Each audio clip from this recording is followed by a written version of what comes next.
Chapter 375. Rongjin was stunned by the slap. The Empress's slap was very harsh, and it directly caused half of Rongjin's face to swell up. Her palm was slightly numb, and her heart trembled when she saw Rongjin's dazed and hurt expression. "If I wasn't forced, why would I bear to hit my most beloved son?" "But, you don't have the right to speak," hollered the Empress. Then, she broke free from Rongjin, knelt forward, and begged.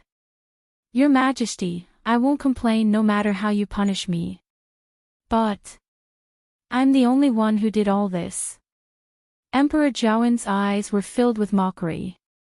"Didn't you deny it previously? Why are you admitting it so readily now? You just won't cry until you see the coffin and won't turn back until you hit the wall." Seeing that all the evidence was in front of her and that she couldn't argue, she finally admitted it. Moreover, he actually wanted to take full responsibility and put all the blame on himself. "Your cultivation talent is average, so this bronze cauldron definitely wasn't prepared for you, right?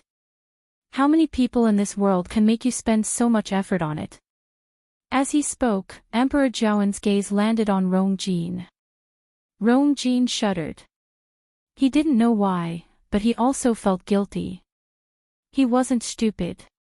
When he found out about the bronze cauldron's use, he had already noticed something. After seeing the Empress's reaction, it would be a joke if he still couldn't guess who it was prepared for. Even if he didn't know anything about it before, he still shuddered when he thought about how hundreds of cultivators' skeletons were hidden in this yard. The Empress choked and couldn't say anything. Emperor Zhaoen closed his eyes. "Bring the Empress and Rongjin back to the palace. Without my permission, they're not allowed to leave the palace. As for Rongjin, go back to Crown Prince Mansion." "Right. And Rongqi, tell him to stay in King Ping's residence. When this matter is completely investigated, I'll punish them one by one." Then, Emperor Zhaoen angrily waved his sleeves and turned to leave. Eunuch Min hurriedly followed him and didn't dare to say anything. Chu Ning heaved a sigh of relief and patted Chu Liuyue's arm. "You, go back and have a good rest." Now, this matter had completely nothing to do with him and his daughter. However, as the commander-in-chief of the Imperial Guards, he still had to follow His Majesty to continue investigating. Chu Liyue gently nodded. "Father, don't worry. Yue can take good care of herself." Only then was Chu Ning at ease. He turned around and walked to Rongjin. "Fourth princess, please." Rongjin looked at the Empress hesitantly. "Mother, scram. This consort doesn't have a daughter like you." The Empress suddenly cursed. Rongjin's already pale face turned even paler. Her lips moved, but in the end, she said nothing and turned to leave. When she passed by Chu Liyue, her head was still lowered, as if she did not notice Chu Liyue's existence. "Fourth princess." Chu Liyue suddenly called out to her. Rongjin then stopped abruptly and looked up at her. Upon seeing Chu Liyue, Rongjin instinctively knitted her brows and revealed a look of disgust. However, just as she was about to speak, fear flashed across her heart for some reason. Inexplicably, she swallowed back the words in her throat. Faced with her series of subtle reactions, Chu Liyue's eyes flashed, and he vaguely had a guess in his heart. She did not say anything else and gave Chu Ning a reassuring smile. However, Rongjin was scared and quickly left. On the other side, Rongjio stood in front of the Empress and Rongjin, quietly waiting for the two of them. He seemed to be very patient and did not say much as he stood at the side and waited. From time to time, he even glanced at the two of them as if he was having fun. Nobody knew that he had been waiting for this day for too long. Now that he could finally see the Empress in such a pathetic state, he naturally had to seize the opportunity. Rongjin noticed his gaze, and it was as if the fire in his heart had been ignited. "Rongjio, you did it on purpose, didn't you? You just wanted to make a joke out of us." Are you satisfied now? Rongjiu lightly said. Imperial brother, what are you talking about? I'm just waiting to send the two of you back. Father has already given the order, so I naturally have to follow it. Rongjin clenched his fists tightly. Don't think that I don't know what you're thinking.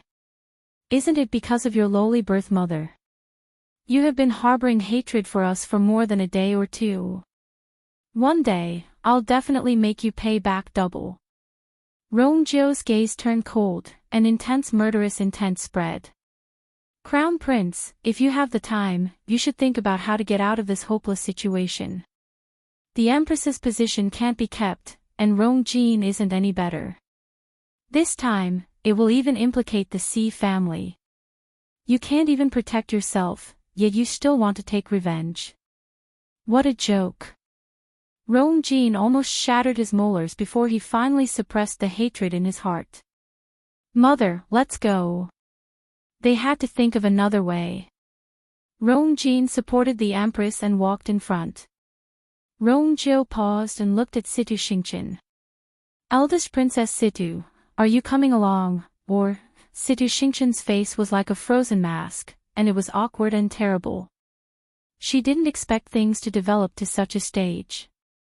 Wasn't everything fine before? Why did the Empress and Crown Prince's situation become so precarious after I left the palace? What should I do? This. I won't follow you. Situ Xingqian said with difficulty. Situ Xingqian forced herself to say this, but it was too late for regrets. If I knew this would happen, I definitely wouldn't have set a marriage agreement with Rongjin. This situation can't be salvaged. This isn't very good, right? Eldest Princess Situ, you just got engaged to the Crown Prince. Now that the Crown Prince is in trouble, isn't it equivalent to running away? Not only the Crown Prince, but many people will be very disappointed, right? Chu Luyue crossed her arms and lazily said. Situ Xingqian glanced at her, and hatred quickly flashed across her eyes. Chu Luyue is clearly doing this on purpose. I'd better not. After all, this matter is very serious. Even though I'm engaged to the Crown Prince, I'm still considered an outsider. As country Xing Luo's eldest princess, it's really not appropriate for me to continue being involved in this matter. At this point, Situ Xingqian was still very particular with her words as she easily separated herself from this matter. It was as if she had forgotten that it was because she testified that she once saw Chu Luyue and Rongjin together that she incited the Empress and Rongjin to criticize Chu Luyue in front of Emperor Zhou. Chu Luyue smiled and nodded. Eldest Princess Situ, you're right. However, I originally thought that you and the Crown Prince must be in love with each other since you got engaged so quickly. When you saw that he was in trouble, you would definitely step forward. It seems like I'm thinking too much. Situ Xingqian's expression became even more awkward. Rongjin, who was walking in front, suddenly reacted as he turned around and rushed to Situ Xingqian, grabbing her hand. Yes. Xingqian. You're the only one who can help me now. Go and ask your father to step forward, he'll definitely let you off. Mobile users, please browse and read. A better reading experience comes from Love Network. Chapter 376. Situ Xingqian flung Rongjin's hand away without hesitation. Rongjin was shocked. Xingqian. Wasn't she smiling at me with gentle eyes previously? Why did she suddenly become so cold in the blink of an eye? He even saw a flash of disgust in her eyes. Situ Xingqian hid her smile and gently said, Prince, don't misunderstand. Your Highness, please don't misunderstand. It's not that I don't want to help. It's just that this matter is of great importance. His Majesty might not be willing to let others know about it. If I rashly ask for father's help, it might make His Majesty even angrier. Upon hearing this, Rongjin also hesitated. Situ Xingqian's words made sense. Now, Imperial Father seemed to have determined that this matter was done by Imperial Mother. In the future, it was very likely that they would be held accountable, and even the Sea family might not be spared. This isn't just a family scandal. If this news gets out, the entire country Yao Chen's royal family's reputation will be destroyed completely. But other than this, he really couldn't think of any other solution. Then, what should we do? Rong Jin had never seen Emperor Zhou so angry. Xingqian, you must think of a way to help me. We're already engaged now. If anything happens to me and mother. Situ Xingqian's intestines were about to turn green with regret. If I knew that things would turn out like this, I wouldn't have replied to Rong Jin's letter no matter what. She pretended to think for a while and said, Prince, don't worry. This matter hasn't been settled yet. This matter had not been settled yet, so there was still room for negotiation. Why don't I go back to Xing Luo first and discuss with father before we see how to solve this? I must leave this troublesome place as soon as possible. Once I go back, I'll immediately tell father to cancel my engagement with Rong Jin. Rong Jin didn't know what Situ Xingqian was thinking and only thought that she agreed to ask her father for help. Hence, he was very grateful, and even the unhappiness and suspicion he felt when she flung his hand away disappeared completely.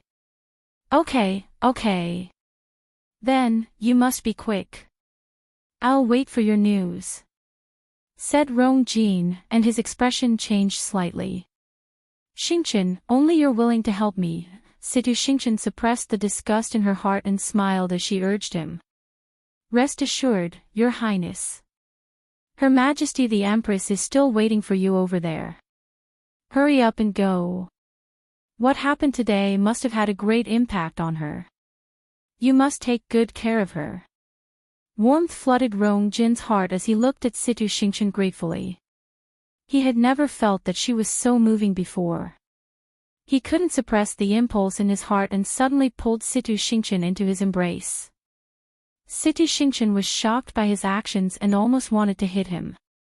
Xingqian. I promise you, once this is over, we'll get married. Rong Jin enunciated every word clearly. Situ Xingqian's body froze. If it weren't for the people watching at the side, she would have long pushed Rong Jin away. She closed her eyes and suppressed her anger.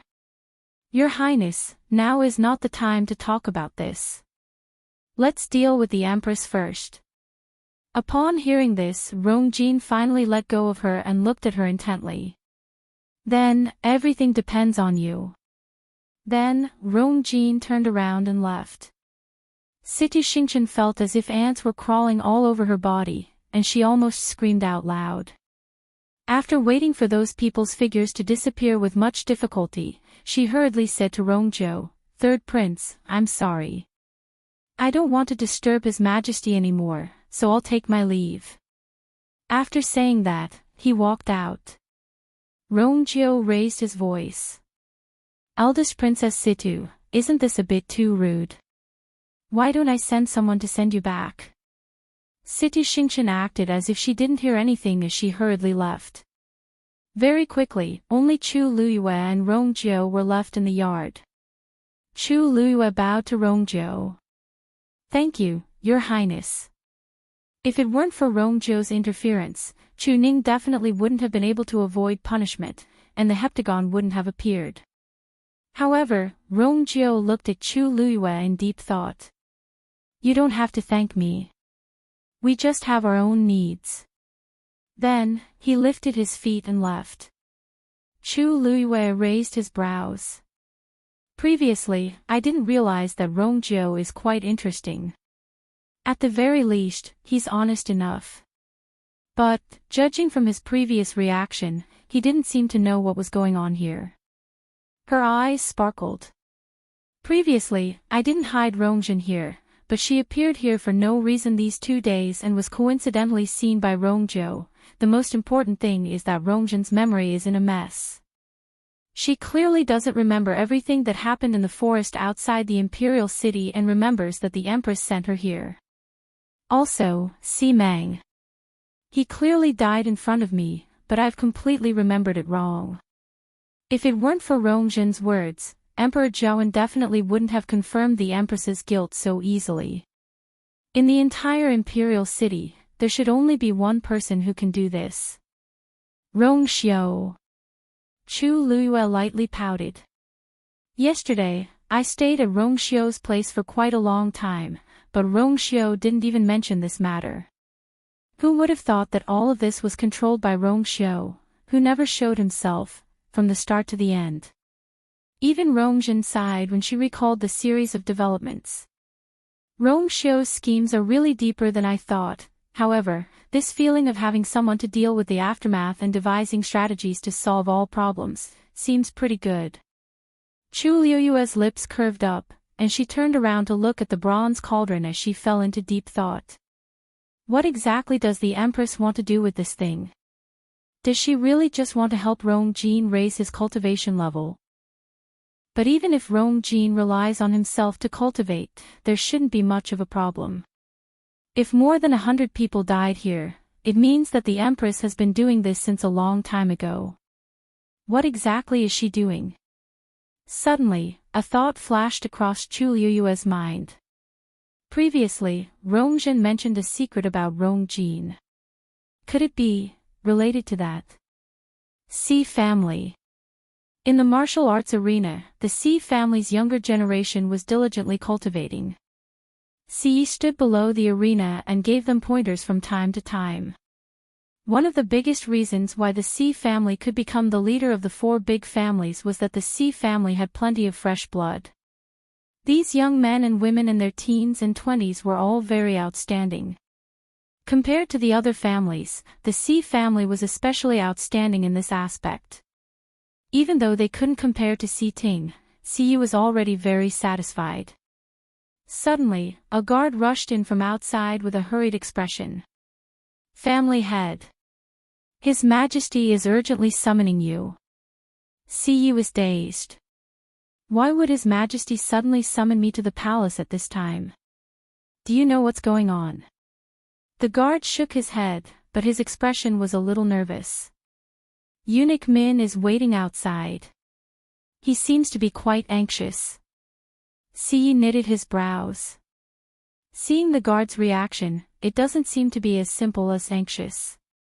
He said in a low voice. Got it. I'll go now. Digression. I slept at 3 p.m., was disturbed by a mosquito for more than an hour in the morning, and my period came to visit. I broke my phone. Please browse and read. A better reading experience comes from Love Network. Chapter 377. Si walked out and happened to see Si Ting return. Greetings, Master. Si Ting cupped his fists and bowed. His chiseled face was a little tense. Si saw his expression and found it strange. Si Ting, shouldn't you be at the academy today? Why are you back now? Si Ting hesitated for a moment. I heard that something happened in the palace. What happened? Why didn't I know? Si was even more confused. He had been sending people to contact the palace. If something really happened, he should be the first to know. How did Si Ting know that he was at Tianlu Academy? Also, it doesn't look good. Si Ting looked at him and clenched his fists. Chu Luyue didn't go to the academy today. He was summoned to the palace. So what? Si realized something the moment he spoke, and his expression changed. You're saying that it has something to do with the fourth princess? Si Ting nodded. I felt that something was amiss, so I came back to take a look. I saw Eunuch Min standing at the door. Si Ting pursed his lips.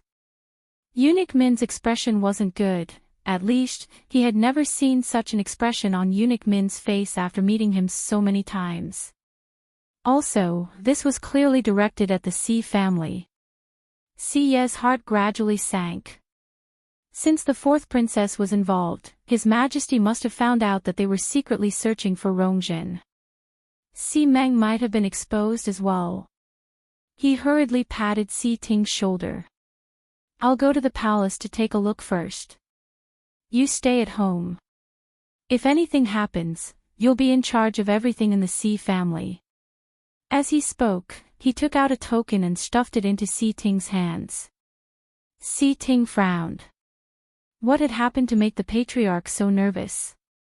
He even gave me the token that represents the Si family's master. Master, I can't take this. You should, take it. Si Ye's expression was very stern, and he didn't allow any rejection.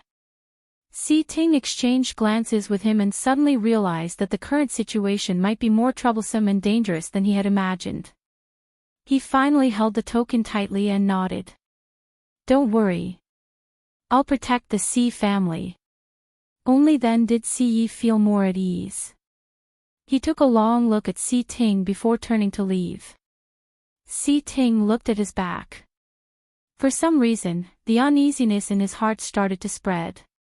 On the other side, Si Yi followed eunuch Min into the palace in a hurry. Along the way, he had tried several times to find out what was going on, but eunuch Min was very tight-lipped and refused to divulge any information. This made Si Yi even more certain of his guess. Something must have happened to the Empress. Otherwise, eunuch Min would not have such an attitude. The two of them were silent the entire way. By the time they reached the imperial study, countless thoughts had already flashed through Si Ye's mind. Si Yi looked around without batting an eyelid. He immediately realized that the guards in the imperial study were much stricter than before. The overall atmosphere was also more solemn and dignified than before. His heart felt like it was hanging in the air, and he felt extremely uncomfortable. Eunuch Min stepped forward alone and said respectfully, Your Majesty, Master Si has arrived. Emperor Zhaowen's cold voice came from the imperial study. Let him in. Eunuch Min looked at Si Yi and took a step back. Master Si, this way please. Si Yi took a deep breath in and tidied his clothes before walking forward and pushing the door open to enter. Once he walked in and saw the scene inside, Si Ye's heart harshly skipped a beat. In the spacious and quiet imperial study, Emperor Zhaowen was sitting behind the table. The booklets, brushes, and ink on the table were all swept to the floor, and it was a mess. The Empress, Si Huijing, was kneeling in front of him. Her extravagant palace gown was filled with dirt, and her usually neatly combed hair was also very messy.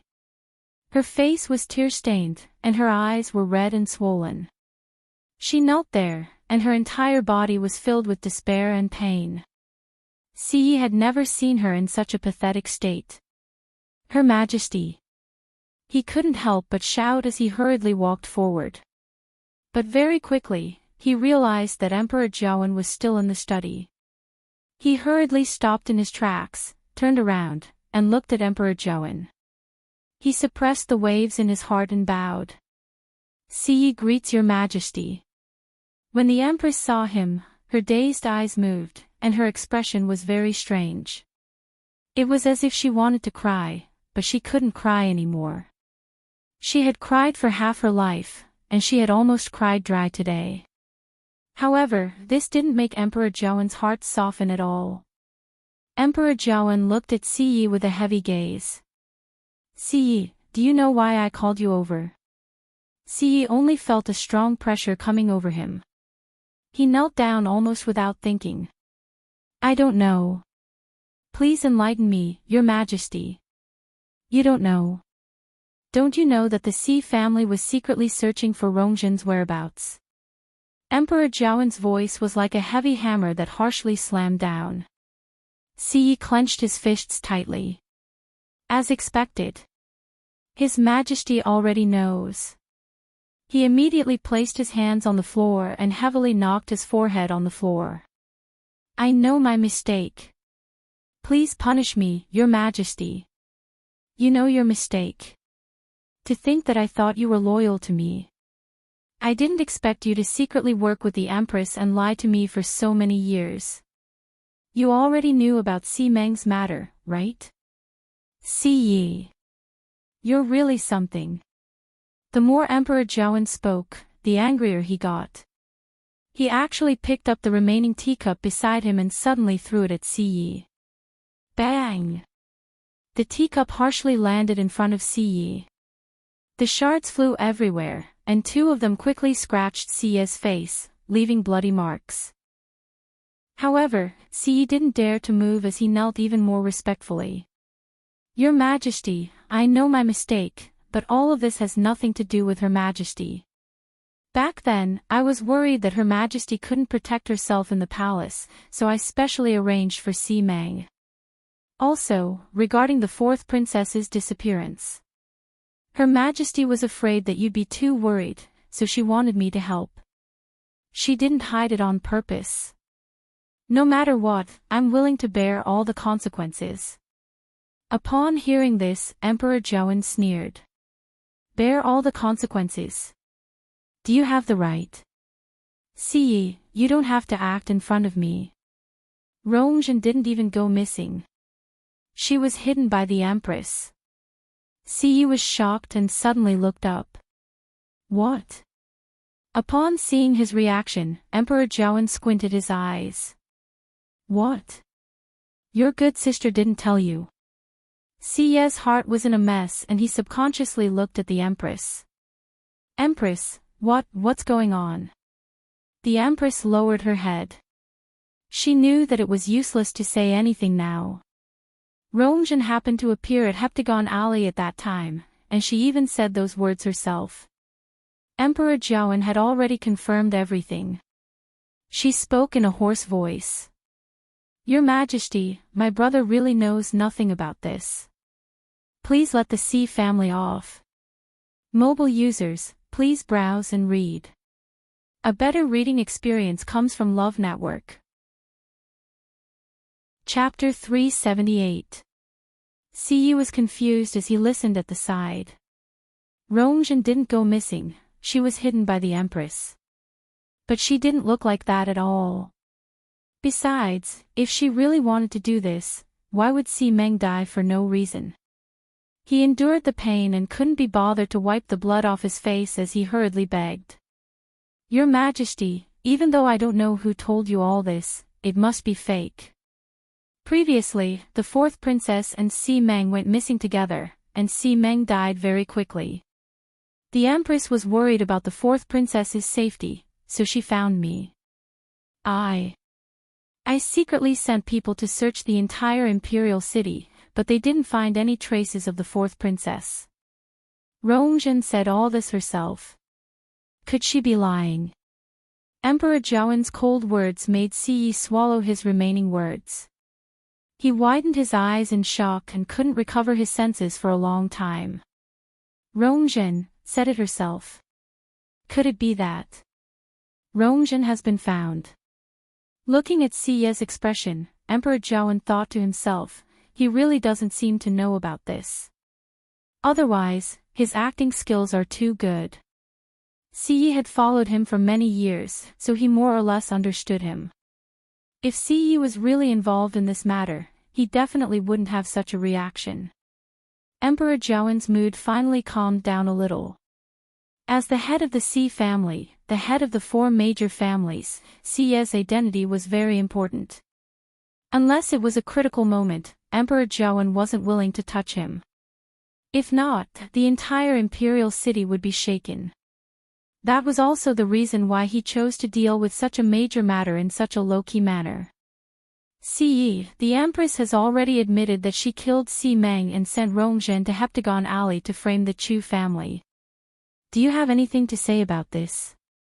Si Yi was dazed. The Empress killed Si Meng. How is this possible? All these years, the Empress trusted and relied on Si Meng a lot. What good does it do to kill him? Besides, why did she send Rongjin to Heptagon Alley? Hasn't that place been abandoned for many years? Faced with Emperor Zhaoan's stern questioning, Si Yi's heart thumped, and he couldn't help but look at the Empress at the side. Empress, is what His Majesty said true? The Empress's face didn't change at all. She just nodded stiffly. She only hoped that the C family wouldn't be implicated, so even if she wasn't the one who did it, she had to admit it. Moreover, with the bronze cauldron in Heptagon Alley, these matters were nothing. I'm afraid that Emperor Jiawen has already cut me into pieces in his heart. Siyi was shocked. He asked almost subconsciously, why? The Empress lowered her eyes, seemingly not intending to continue speaking. Emperor Jiawen chided her. Why aren't you saying anything? If you can do it, why can't you say it now? Tell Siyi Ji what good things you did in Heptagon Alley. Siyi had never seen Emperor Jiawen so angry before, and he couldn't help but be shocked. Previously, when Si Meng and Rongzhen were mentioned, Emperor Jiawen had been holding it in. Why did he suddenly have such a huge reaction when Heptagon Alley was mentioned? It seems like the Heptagon Alley incident is more intolerable to Emperor Jiawen than Si Meng's existence and hiding Rongzhen. The Empress's pale and cracked lips trembled. Your Majesty, I did all these myself, and it has nothing to do with my brother or the entire Si family. If this matter continues, it will only become more troublesome. Please give me a swift end and end it. Emperor Jiawen chuckled. Now you know how troublesome it is. When you did it back then, did you think that this day would come? It's not impossible for you to end it. You just have to make it clear whether the bronze cauldron was prepared for Rongzhen or not. And why are you doing this? Siyi was confused when he heard this. What bronze cauldron? Why is Rongzhen involved in this? The Empress bit her lips tightly. Actually, Emperor Jiawen had asked her this question many times. However, she never admitted it. She knew better than anyone else how much Emperor Jiawen hated the bronze cauldron. Hence, once I admit it, Rongzhen will never be able to make a comeback. Thinking of this, her heart was completely drowned in despair. The next moment, she suddenly slammed against the wall at the side. Emperor Jiawen stood up angrily. Stop her. Siyi had long rushed over when the Empress moved and blocked in front of her. The Empress harshly slammed her head into Siyi's arms. Dong! Siyi let out a muffled groan as a sweet and fishy taste surged into his mouth. The Empress actually really wants to kill me. She used all her strength this time. Jing-er! What are you doing? Siyi was angry and anxious as he directly shouted the Empress's name. The Empress grabbed his hand and anxiously begged. Brother! Kill me! Quickly kill me! As long as she died, everything would be over. But how could Siyi bear to do it? What exactly happened to you? Emperor Jiawen looked on coldly at the side. Empress, do you think I can't do anything to you if you don't say anything? Then, he suddenly raised his voice and shouted. Guards! Bring me a brush and ink. He had smashed most of the things on the table, and they couldn't be used anymore. However, the imperial study didn't lack these things at all. Eunuch Min hurriedly came in from outside as if he didn't see the disheveled Siyi and the Empress on the ground. He silently walked to the other side, took out a new brush, and presented it to Emperor Jiawen. Then, he very consciously started to grind the ink. Emperor Jiawen picked up the brush and nonchalantly glanced at the Empress. I think you can't continue to be the Empress. As for Rongzhen, with a mother like you, what kind of son can he teach? He can't take on such a big responsibility. I should have removed him long ago. The Empress suddenly realized that Emperor Jiawen didn't just want to remove the Empress, he also wanted to remove the Crown Prince. In her panic, she couldn't help but scream. Your Majesty, you mustn't. Rongzhen just got engaged with Situ Xingqian. If you remove the Crown Prince now, how are you going to explain to country Xingluo? Emperor Jiawen paused in his actions and sneered. I see. I see. No wonder they're so fearless. They actually thought of how to get away with it right from the start. It turns out that Rong Jin successfully fought for the marriage agreement with Situ Xingchen just for this day.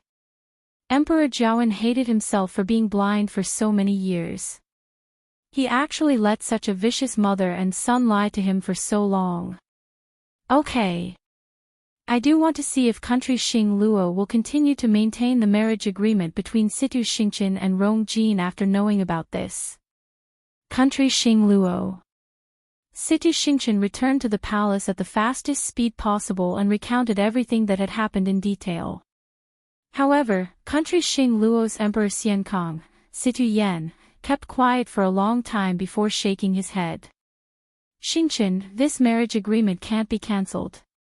Digression, I forgot how to address the Emperor of country Xing Luo and his name. Using this chapter as the basis, I'll change the previous chapters together. It was hard to believe that in the early summer when mosquitoes appeared, I used 4 heating pads in one day. Mobile users, please browse and read, a better reading experience from love. Chapter 379. Your Highness, this move is really ingenious.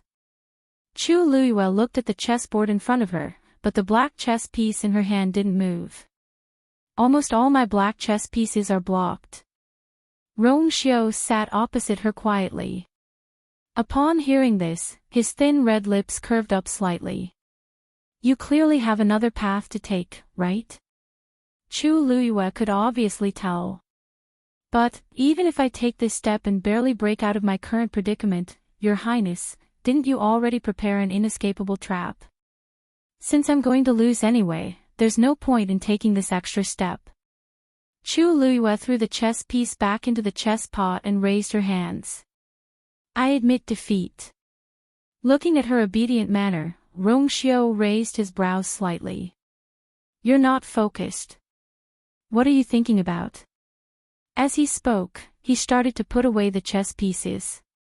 Chu Luiyue looked at his slow movements and couldn't help but wrinkle her nose. Actually, even if she was focused, she would barely be able to fight Rong Xiao to a draw. If they really wanted to compare, Rong Xiao was indeed better. Rong Xiao slowly said, this move seems to be very simple. This step may seem meaningless, but there will be people who will take it. Chu Luiyue snorted. It's just a waste of effort. Not only did Situ Yan not cancel Rong Jin and Situ Xingchen's marriage agreement, but he even took the initiative to ask for mercy. Even if His Majesty was furious and couldn't wait to punish the Empress and Crown Prince, he had to give Situ Yan some face. Chu Luiyue had long expected that Situ Yan wouldn't cancel the marriage agreement easily, but she didn't expect him to help so decisively. It could be seen that Situ Yan thought highly of Rong Jin. Rong Xiao smiled lightly. If the problem could be solved so easily, it wouldn't have dragged until today. Chu Luiyue suddenly leaned forward, placed her hands on the chessboard, and stared at Rong Xiao.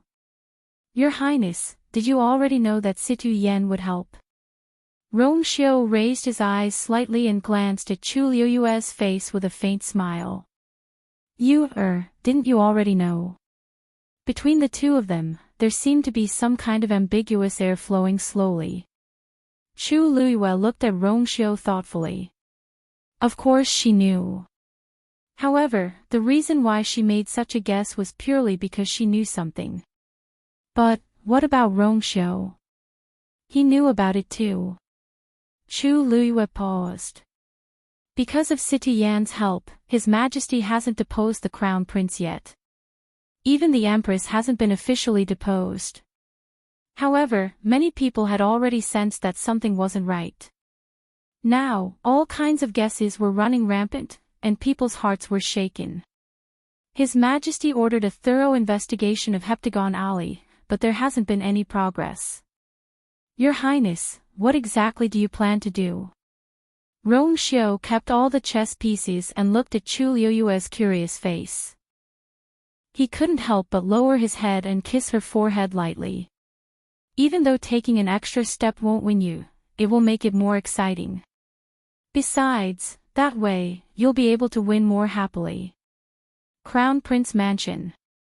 As Rong Jin was under house arrest again, the entire Crown Prince Mansion's atmosphere became very solemn. Everyone was dejected and lifeless. They didn't have the smug look that the Crown Prince had when he was in the limelight. Who would have thought that the Crown Prince that everyone envied would end up in such a state? Even though His Majesty hadn't given any orders, rumors were spreading in the imperial city. Everyone said that even the Empress was under house arrest this time, and it was only a matter of time before the Crown Prince was deposed. Chu Xianmin sat in her room. It was already late autumn, and the weather gradually turned cold. Her residence was cold and cheerless, like a cellar in the dead of winter. Her hand slowly touched the veil on her face. Even though she was the only one here, she didn't dare to show her face. This was because even she was afraid of seeing that face. Back then, when had she ever thought that she would end up like this? She thought for a long time and finally stood up. She heard that Situ Xingchen was visiting Crown Prince Mansion today, so she had to go and greet her. When she walked outside, the road was terrifyingly quiet. It wasn't much better than her place. She walked all the way to the front hall. After walking for a distance, she finally saw people on the road. Most of them were servants, but these people only bowed to her hastily when they saw her and hurriedly left. Chu Xianmin couldn't help but mock herself. When these people met her in the past, they would think of ways to tease her. Now, they couldn't even be bothered to do that. She could vaguely hear those people's whispers. I really don't know what eldest Princess Situ wants. Now that the Crown Prince and Her Majesty are under house arrest, they will be deposed sooner or later. She still hasn't cancelled her marriage agreement with the Crown Prince. Isn't she finding trouble for herself? Who knows? Maybe she's infatuated with him and is willing to die for him. I don't think so. You didn't see how eldest princess treated the Crown Prince. I just went in to serve tea, but I didn't see any smile on her face. She said that she's here to visit the Crown Prince, but anyone who saw her would think that she was forced to come. Who can force her? She's the apple of country Xing Luo's emperor's eye. Anyway, with her around, His Majesty won't do anything to the Crown Prince for the time being. But I think we should find another way out. This Crown Prince's palace, it was hard to say when it would completely change. I heard that His Majesty has been treating the third prince very well recently. He seems to be planning to make him a prince. Chu Xianmin clenched her teeth and walked forward. In the front hall, Rong Jin and Situ Xingchen sat opposite each other. After experiencing the past few days, Rong Jin had lost a lot of weight and looked very haggard. Even his last bit of energy was almost depleted. He was worried about the Empress and himself. He was anxious for a few days and nights, so he naturally became like this. Luckily, he still kept his position as the Crown Prince. Xingchen, I really don't know how to thank you. Rong Jin looked at Situ Xingchen in front of him with a face full of gratitude. I knew you wouldn't sit by and do nothing. In Rong Jin's opinion, Situ Yan must have been willing to help because Situ Xingchen had begged him. Hence, he treasured Situ Xingchen even more in his heart. However, Situ Xingchen didn't think so. Being stared at by Rong Jin with such a gaze, she felt goosebumps all over her body, and she almost couldn't sit still. If it weren't for father's orders, I wouldn't have come no matter what. Your Highness, you don't have to be so polite. This is what I should do. Situ Xingchen almost clenched her teeth and spat out this sentence. However, Rong Jin didn't notice her thoughts at all as he sighed deeply inside. It's a pity that father thinks that mother is guilty and won't let me see her. I also don't know what's going on with her. Situ Xingchen was impatient to listen to this. She recalled her former father's instructions and asked softly in a seemingly unintentional manner, Your Highness, His Majesty is doing this because of Heptagon Alley. Do you know what's going on in there? Mobile users, please browse for a better reading experience from Love Network. Chapter 380. Rong Jin knitted his brows. This. I don't know either. Mother didn't mention it to me before. That day, it was my first time at Heptagon Alley. As for the so-called bronze cauldron and the hundreds of skeletons, he had never heard of them before. Situ Xingchen knitted her brows undetectably and continued to ask, unwilling to give up. But if Her Majesty really did it, it should be for you. I said I don't know. Rong Jin retorted in disgust. Besides, Mother is just a woman in the palace. How can she do such a thing? Those skeletons belonged to cultivators, and there were even some outstanding warriors among them. However, Mother's cultivation talent was average, and she stayed in the palace for many years. With her abilities alone, it was impossible for her to complete this series of actions. In Rong Jin's eyes, all of this was Rong Jiao and the rest slander. Let's not talk about this and talk about Rong Jin. Rong Jin did go missing back then, and Mother was very worried about it. She even looked for him several times to discuss countermeasures. If Mother really sent Rong Jin to Heptagon Alley long ago, why did she have to act in front of me? Wasn't that a waste of time and energy? In Rong Jin's impression, Mother had always trusted him. Since he was young, he knew that he was Mother's hope, and he carried her heavy burden. Mother could give up everything for him. Even if Mother hid it from the entire world, she would definitely treat him honestly. Hence, he never believed that Mother did those things from the start to the end. Father, you're just temporarily blinded. When I find out the truth, everything will naturally come to light. Rong Jin clenched his teeth. Upon hearing this, Situ Xingchen sneered in her heart. Blinded? Rong Jin could only say this to himself. The Empress's reaction that day was enough to explain the problem. Other than Rong Jin's strange appearance, everything else was clearly related to the Empress. Situ Xingchen rubbed the teacup but didn't drink it. She looked down at her reflection in the tea, and her eyes were cold. However, her voice was still as gentle as water. Your Highness, you're right. I don't believe in those things either. If not, you wouldn't have come out to help, right? But given the current situation, you have to think of a solution as soon as possible. If not, Her Majesty's life in the palace won't be good. Rong Jin knitted his brows tightly. Then tell me, what should we do? Father refuses to see me now. Does Your Highness know that Lord Chu Ning and the third prince are investigating Heptagon Alley together? If they really found out something, wouldn't it be easy for His Majesty to convict him? In other words, the future of you and the Empress is now in their hands. How could I not know that? Rong Jin rubbed his face in frustration. Let's not talk about Chu Ning, but Rong Jiao has a deep grudge against me and my son.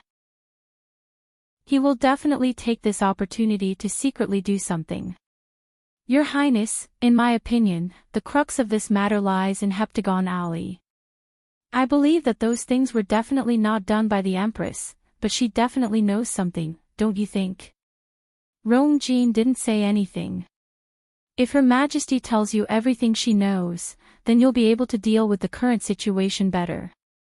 So, why don't you go and consult the Empress?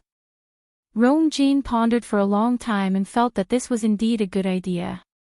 But the most troublesome thing was, but Imperial Mother and I can't see each other right now, so how can I ask? Situ Xingchen's lips curved up slightly, and she revealed a gentle smile. You forgot that Xingchen can enter the palace. Chu Xianmin, who had walked to the door, suddenly stood still when she heard this. Then, she heard Rong Jin's excited voice. Xingchen, you're indeed the best woman in the world. It's my great fortune to be able to marry you as my crown princess. Chu Xianmin felt as if countless needles were pricking her heart, and it was very painful. She clenched her fists tightly, and many thoughts flashed across her mind. Finally, as if she had made up her mind, her gaze became firm, and she turned to leave. Chu Luiyue came to Mu Qinghe's residence again. Just as he walked to the door, he heard a joyful chirp. Chu Luiyue looked up and saw Hongyao excitedly flapping its wings and flying over. Even though they had not seen each other for half a month, Chu Luiyue missed Hong Yao quite a bit. Seeing her welcoming him so enthusiastically, he couldn't help but smile. Hong Yao, have you been obedient recently? Hong Yao flew one round around Chu Luiyue and flapped its wings vigorously. Chu Luiyue even saw a faint layer of green fire. This was clearly an affirmative answer. Chu Luiyue smiled until his eyes turned into crescents. Don't worry. I didn't forget to bring you a gift. Hong Yao chirped happily again. Chu Luiyue took out her cosmic bag and was about to take out the item when she suddenly felt a gaze on her. It was almost tangible. She paused in her actions and looked up. Jian Fengqi crossed his arms and leaned against the door frame as he looked at her with interest. How strange. Hong Yao isn't your fiend. Why do you care so much about it? Chu Luiyue's eyes twitched. It's been more than 10 days. Why hasn't this fellow left yet? As if he had seen through Chu Luiyue's thoughts, Jian Fengqi smiled flirtatiously and proudly. It's easy to invite me here, but it's not so easy to ask me to leave. Chu Luiyue tried her best to look calm and polite as she curtsied. Greetings, young Master Jian. Jian Fengqi suddenly said, do you know that Mu Qinghe only allows Hong Yao to accept gifts from one person? Mobile users, please browse for a better reading experience from Love Network. Chapter 381. Chu Luiyue put away the Qingquan bag with a calm expression and smiled faintly. How would Lu Yu know about this kind of thing? Jian Fengqi's gaze fell on her hand. He raised his chin and smiled carelessly. Actually, that's not important. Anyway, it's all in the past. What did you bring for Hong Yao? Can I have a look? Chu Luiyue put the things back into the Qingquan bag without batting an eyelid. Young Master Jian, you must be joking. It's just some ordinary things. They're not worthy of your attention. Since you said that Vice Admiral Mu only allowed Hong Yao to receive a gift from one person, then I won't embarrass myself here. If I offend you, please forgive me. Hong Yao drooped its head in disappointment and immediately glared at Jian Fengqi. It's all his fault. If this guy hadn't suddenly appeared, it would definitely have gotten the gift. It had been waiting for half a month. Jian Fengqi's lips curled into an evil smile, and his eyebrows were naturally flirtatious. Miss Chu, why are you so nervous? I see that Mu Qinghe thinks quite highly of you. Who knows, maybe he'll make an exception for you. After all, the girl in front of him had a pair of eyes that were so similar to that person's. Chu Luiyue didn't want to continue talking about this with Jian Fengqi, so she quietly changed the topic. Thank you for your kindness, young Master Jian. In fact, I came here today to see if Vice Admiral Mu had come back. I came here once a few days ago, but you weren't here at that time. She guessed that Mu Qinghe must have encountered something at that time, because he always kept his promises. Since he said 10 days, there must be some special reasons why he didn't stay here to see her. Jian Fengqi looked at Chu Luiyue thoughtfully. For some reason, he always felt that Chu Luiyue didn't seem to want to talk to him much. The looming feeling of being despised came back again. How strange. He had always been very popular in front of women. He didn't know how he had offended Chu Luiyue to make her treat him like this. It seems like the women of country Yaoqin aren't very friendly to me. He let out a long sigh.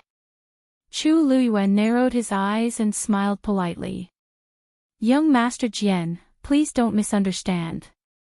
I'm just worried that Vice Admiral Mu might have been delayed by something. I'm not displeased with you at all. Perhaps, someone else made young Master Jian unhappy. It was obvious that he had suffered a setback somewhere. However, she was also curious. There were not many people who could suppress Jian Fengqi. Jian Fengqi's icy eyes were filled with resentment. He wanted to say something but stopped himself. In the end, he swallowed the words in his throat and turned to walk inside. Forget it, forget it. This young master has never liked to fuss over such things. As he walked, he dragged out his words and spoke lazily. Mu Qinghe, the little girl is looking for you. Chu Luiyue inexplicably shuddered. Little girl. This guy must have eaten a bear's heart and a leopard's guts to call her that. Chu Luiyue secretly gritted her teeth and made a mental note of Jian Fengqi. She suppressed the unhappiness in her heart and followed him. Jian Fengqi casually waved his hand without turning his head. He's in the backyard. You can go by yourself. After saying that, he strode toward the other side, as if he couldn't be bothered to care about this. Chu Luiyue thanked him and walked toward the backyard. Seeing that Jian Fengqi had left, Hongyao followed again. It circled Chu Luiyue and blinked its eyes, unwilling to give up. Since that guy is no longer here, I can give it the present, right? Chu Luiyue stared at it and shook her head. Hongyao, no. It was obvious that the only person Jian Fengqi mentioned who could give Hongyao a present was her, the former Shengguan Yu. In the past, she didn't know about this at all, so she said that she would bring a present for Hongyao without any scruples. But now that she knew, she naturally couldn't do that anymore. Mu Qinghe had a lot of doubts about her, so she had to be cautious. Seeing her determined expression, Hongyao lowered its wings in disappointment, landed on the ground, and walked forward step by step listlessly. Chu Luiyue pursed her lips, but she still didn't give in. In fact, she said that she would bring a present for Hongyao at first just to coax it, but it gradually became a habit. But she never knew that Mu Qinghe would only let Hongyao accept gifts from her alone. I really don't know what Mu Qinghe is thinking. Suddenly, Hongyao stopped.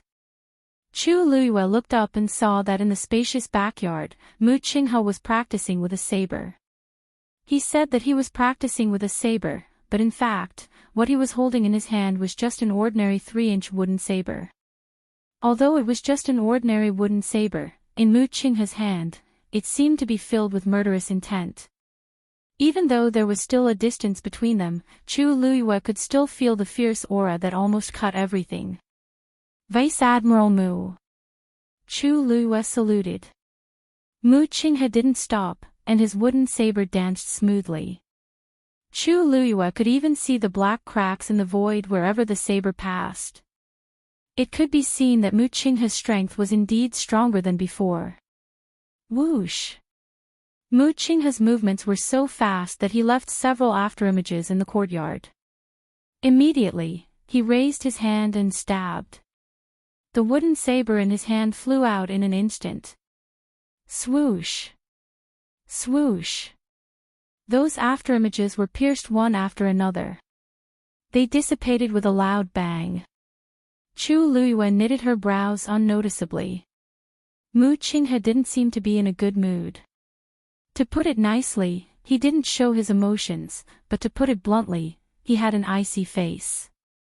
In Chu Luiyue's impression, she had almost never seen him reveal his emotions. But from his appearance just now, it seemed that he had encountered something terrible, but she didn't say anything, just stood quietly by the side and waited. Finally, when the last afterimage was pierced, the wooden saber flew back to Mu Qinghe's hand. He slowly exhaled and looked back at Chu Luiyue. At this time, his eyes were as cold and indifferent as ever, without the slightest fluctuation.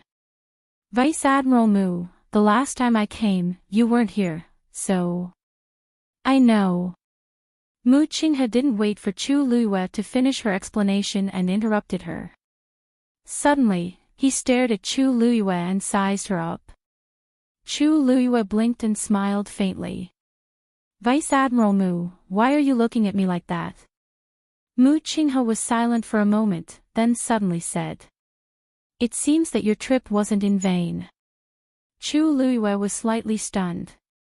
She didn't break through this time, so where did Mu Qinghe's words come from? Without waiting for her to ask, Mu Qinghe suddenly threw the wooden saber in his hand at Chu Luiyue. Swoosh! The wooden saber was wrapped in an astonishing force, and it went straight for Chu Luiyue.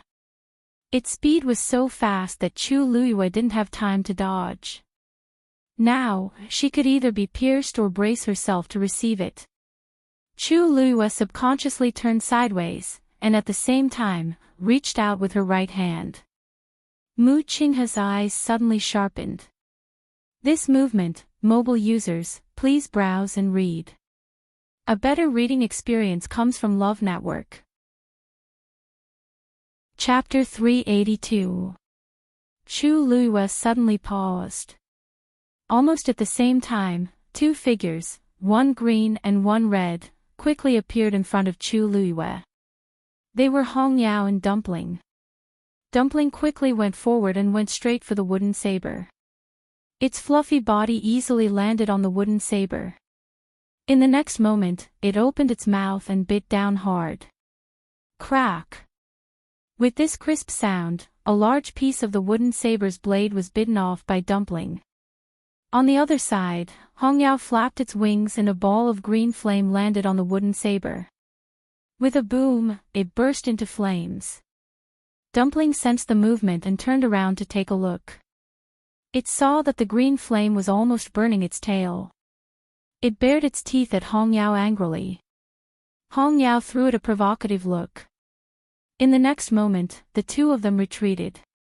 The wooden saber turned into a pile of ashes an arm's length away from Chu Luiyue. Dumpling returned to Chu Luiyue's shoulder first and showed its tail to Chu Luiyue. Ow, ow. That bird was too hateful. It was almost burned to death. Chu Luiyue looked at it coldly. Yes, it burned 3 of its feathers. If you discovered it a little later, it would have grown back on its own. Dumpling was speechless.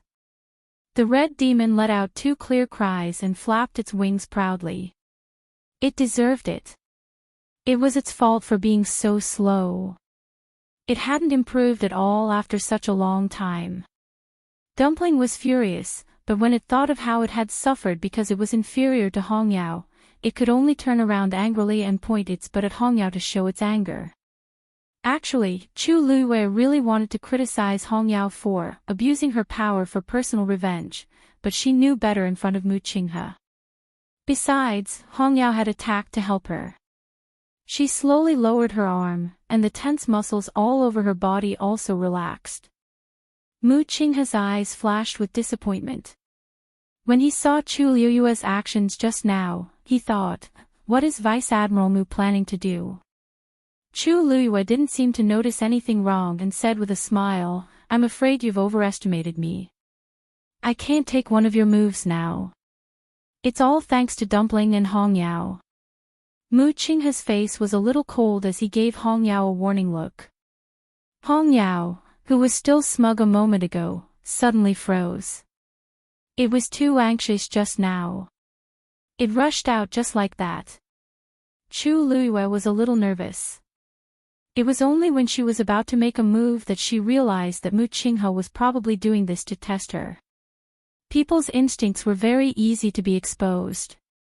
She was already halfway. Mu Qinghe would definitely notice that something was amiss if she fully displayed her movement technique. Luckily, Dumpling and Hongyao attacked in time. Chu Luiyue lightly patted Dumpling. She felt at ease when she felt the soft and furry touch. Follow me out. Chu Luiyue nodded. Chu Luiyue was dazed. Now. Mu Qinghe glanced at her. Why? Do you have other things to do? Chu Luiyue shook her head. No. Even if there was, Mu Qinghe probably wouldn't care. After all, nobody dared to offend him here. Even Emperor Jiawen had to make way for him, let alone others. Mu Qinghe nodded and walked outside. Chu Luiyue hesitated for a moment but still followed. Vice Admiral Mu, may I ask where we're going? You'll know when we get there. Mu Qinghe's reply was very cold and arbitrary. She clearly didn't give Chu Luiyue any room to bargain. Chu Luiyue knitted her brows. Mu Qinghe has always done things like this, so I'm not surprised. But, if I don't even know where we're going, I'll feel uncomfortable. However, Mu Qinghe clearly didn't intend to explain to me. When they reached the front yard, Jian Fengqi suddenly walked out. "Oh, where are you bringing the little girl?" He smiled and teased. Mu Qinghe coldly glanced at him.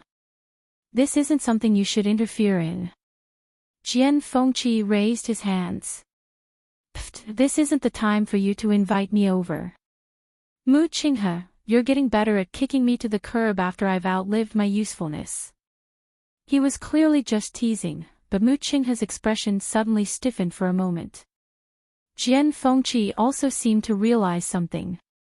He coughed and turned his gaze to Chu Luiyue. "Miss Chu, there's something I'd like to ask." "Please speak, young Master Jian." Jian Fengqi rubbed his chin with one hand and seemed to be in a dilemma. Is this young master ugly?" Chu Luiyue thought she heard wrong and slightly widened her eyes. But when she saw Jian Fengqi's thoughtful expression, she was sure that he really did say that. What's wrong with this guy? Who doesn't know that Jian Fengqi's second best skill is alchemy and his first best skill is narcissism? Jian Fengqi's naturally flirtatious eyes and free and unrestrained style. Even Chu Luiyue, who always disliked him, had to admit that Jian Fengqi's charm and appearance were indeed top-notch. Otherwise, how could he come and go freely among the flowers? Young Master Jian is handsome and elegant. Naturally, you have nothing to do with the word ugly. Jian Fengqi's straight brows knitted even tighter. "I think so too, but someone said that this young master is ugly." Chu Luiyue asked curiously. "I wonder who that person is. What kind of insight is this?" Jian Fengqi's gaze became very subtle and his thin lips spat out a name. "Mu Hongyu." Chu Luiyue was speechless. It seems that a lot of interesting things have happened while I was away." Jian Fengqi had always been a person who thought highly of himself and was especially confident in his appearance.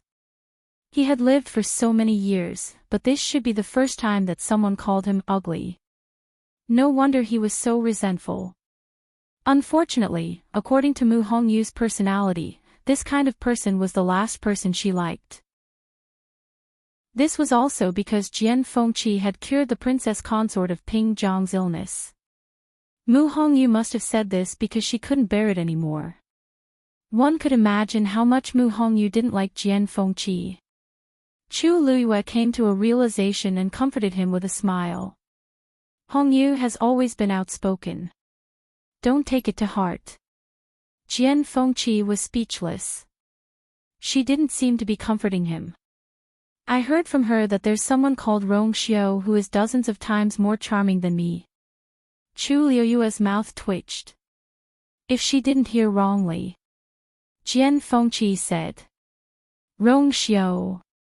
Oh, by the way, she also said that person is your fiancé." Jian Fengqi stared at Chu Luiyue and asked. Only then did Chu Luiyue realize that Jian Fengqi hadn't seen Rong Xiao since he came here. She coughed. "Yes. His Highness Prince Li is indeed my fiancé." Jian Fengqi thought for a moment and suddenly walked outside. "I'd like to see what kind of person that Rong Xiao is." Chu Luiyue was about to say something when there was a sudden movement from the side. She turned her head to take a look. A long sword suddenly floated in the air. Mu Qinghe was standing on it with a solemn and cold expression. "Come up. Mobile users, please browse and read. A better reading experience comes from Love Network." Chapter 383. Palace. Imperial Study.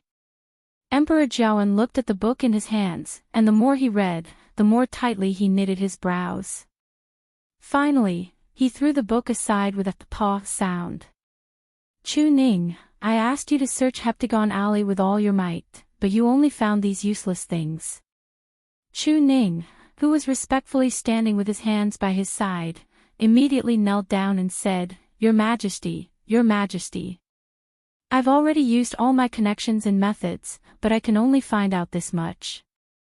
Even though there are hundreds of skeletons in Heptagon Alley, other than recognizing that they're all cultivators, I can't find any other information about their identities. Anything that can reveal their identities has been specially taken care of, and I can't find anything at all. Other than the hanging corpse, the other skeletons don't even have a single piece of clothing on them. The person who did this was clearly very careful. Chu Ning didn't sleep or rest these few days and even dug 3 feet into Heptagon Alley. However, other than piles of skeletons, he really didn't find anything else. Emperor Zhaoan rubbed his glabella in frustration. He knew that this matter wouldn't be so easily investigated, and there was no point in sitting here and being anxious. However, once he thought of the bronze cauldron stained with dried, dark red blood, he would be filled with worry. Chu Ning glanced at Emperor Zhaoan and continued speaking. Refuse to investigate. Her Majesty goes to Heptagon Alley once every 2 months on average, and she's very secretive. She only stays there for a short while, so nobody discovered her after such a long time. Emperor Zhaoan's face darkened. In actual fact, he had personally interrogated the Empress a few times, but the Empress was very tight-lipped. From start to end, she only said that she did everything, but she didn't mention if she prepared it for Rong Jin or why she did it.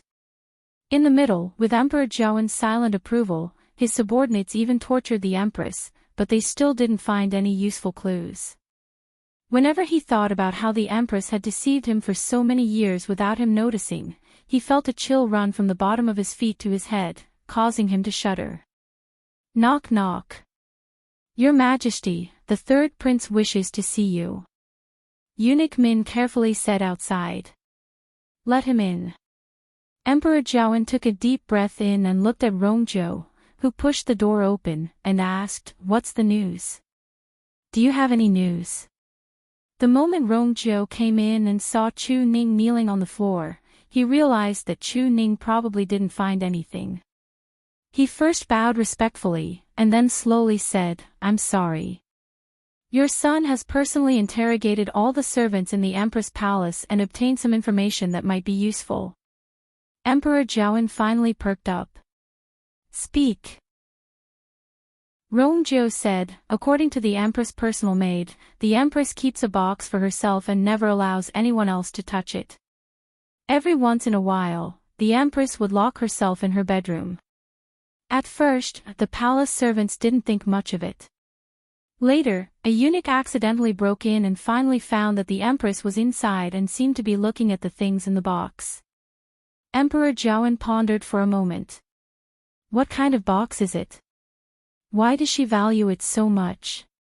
Why didn't I know about it? Rongzhou sneered in his heart.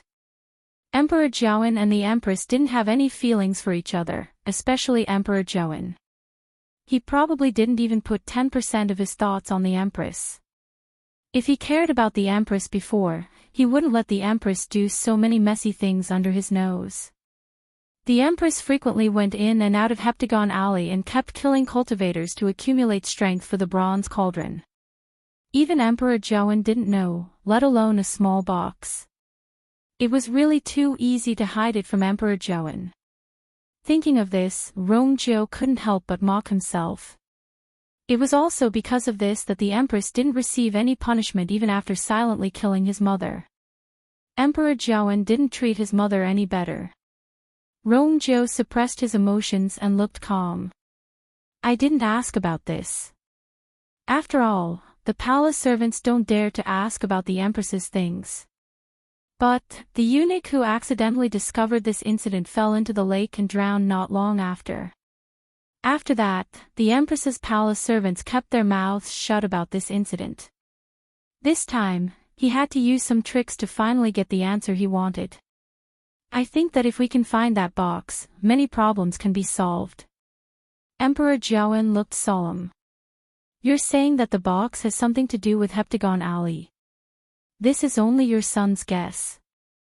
In the current situation where there are no other clues, this is the only feasible path. Emperor Zhaoan thought for a while and felt that this made sense. Since this is the case, Rongzhou, go find the Empress and ask her to hand the item over. Rongzhou hesitated. Father, since Her Majesty values that box so much, she probably won't hand it over easily. Tell her that if she honestly hands it over, I might give Rongjin a chance. If she's stubborn, let her decide what to do. An undetectable cold glint flashed across Rongzhou's eyes. Yes, Your Majesty. With that, he quickly excused himself. Emperor Jiawen looked at Chu Ning helplessly. Chu Ning, you have to hurry up on your side. If you really can't do it, start from other areas. Go and check all the people who have close contact with the Empress and Rongjin. Yes. After Chu Ning left, Emperor Jiawen then relaxed his body and leaned against the chair. Chu Ning is good at everything, but he doesn't have enough means. In comparison, Rongzhou's work efficiency was much higher. After all, he was trained in the Northwest Army. Thinking of this, Emperor Jiawen vaguely felt uncomfortable in his heart. In the past, he never thought of leaving the position for Rongzhou because he really didn't like this son of his. Besides, his murderous aura was too strong, and it even made Emperor Jiawen wary sometimes. But now, it seems like Rongjin can't do it. Among the remaining princes, Rongzhou actually became the most suitable one. Even if he's cold and murderous, it's better than being weak and useless. What a pity, Emperor Jiawen sighed as if he was instantly 10 years old. If only Rongzhou's health was better. In the Empress's bedroom, the once bustling and prosperous place disappeared in the blink of an eye, and it was now cold and lonely. Only heavy guards were left, trapping the Empress here. When City Xingqian arrived here, her heart couldn't help but skip a beat. Emperor Jiawen actually hates the Empress so much that he's so guarded against her. A guard saw Situ Xingqian and immediately went forward. Eldest Princess Situ, please stop. His Majesty has ordered that nobody is allowed to come close. Situ Xingqian took out a token from her sleeves and put on the dignified posture of an eldest princess. I'm here on orders. That guard took a look and recognized that it was indeed His Majesty's token. He hurriedly moved aside. Eldest Princess Situ, please. Situ Xingqian put away the token and calmly walked into the Empress's palace. Mobile users, please browse and read. A better reading experience comes from IUN. Chapter 384. The huge palace was cold and cheerless. Situ Xinghan slowly walked in, and her footsteps echoed in the empty room, making it sound eerie. The floor was filled with all sorts of smashed items, and it was a mess. Situ Xingqian walked around expressionlessly and went straight in. Finally, she saw the Empress in the innermost part of the room. The Empress was wearing a messy and dirty palace gown, and it looked like she hadn't changed for a few days. She could even vaguely see some dark red bloodstains. Her face was very pale, her lips were dry, and her eyes were dull. She was curled up into a ball at the corner of the bed, motionless. When one looked over, one would think that the Empress was dead. It was obvious that the Empress had gone through a lot of torture in these few days. Situ Xingqian walked over step by step and finally stood in front of the Empress's bed. Her usual gentle smile surfaced on her face. Her Majesty, I'm here to see you. The Empress didn't seem to hear her and didn't react at all. Situ Xingqian didn't care as she bent down slightly and went closer. Actually, but the next moment, she smelled the Empress's horrible and suffocating smell. Disgust flashed across her eyes as she took out a letter from her sleeve and handed it over. Her Majesty, the Crown Prince asked me to come and see you today. This is the letter he wrote for you. Take a look at it. After saying that, he calmly straightened his body. If she could, she really wanted to leave this dirty place immediately, but she didn't forget her purpose for coming today. It wasn't easy to come in, so she had to grab the chance. Hearing the words Crown Prince, the Empress's eyes turned sluggishly before she finally regained some consciousness. She slowly raised her head, and her deeply sunken eyes were filled with blood vessels. They were filled with despair and anger, and there was even a hint of madness vaguely. Situ Xingqian instinctively took half a step back. The Empress's appearance is really too scary. The Empress suddenly let out a vague chuckle as if she was mocking Situ Xingqian, but it also seemed like she was mocking herself. Even without looking in the mirror, she knew what she looked like now. "How did you come in?" asked the Empress with a hoarse voice.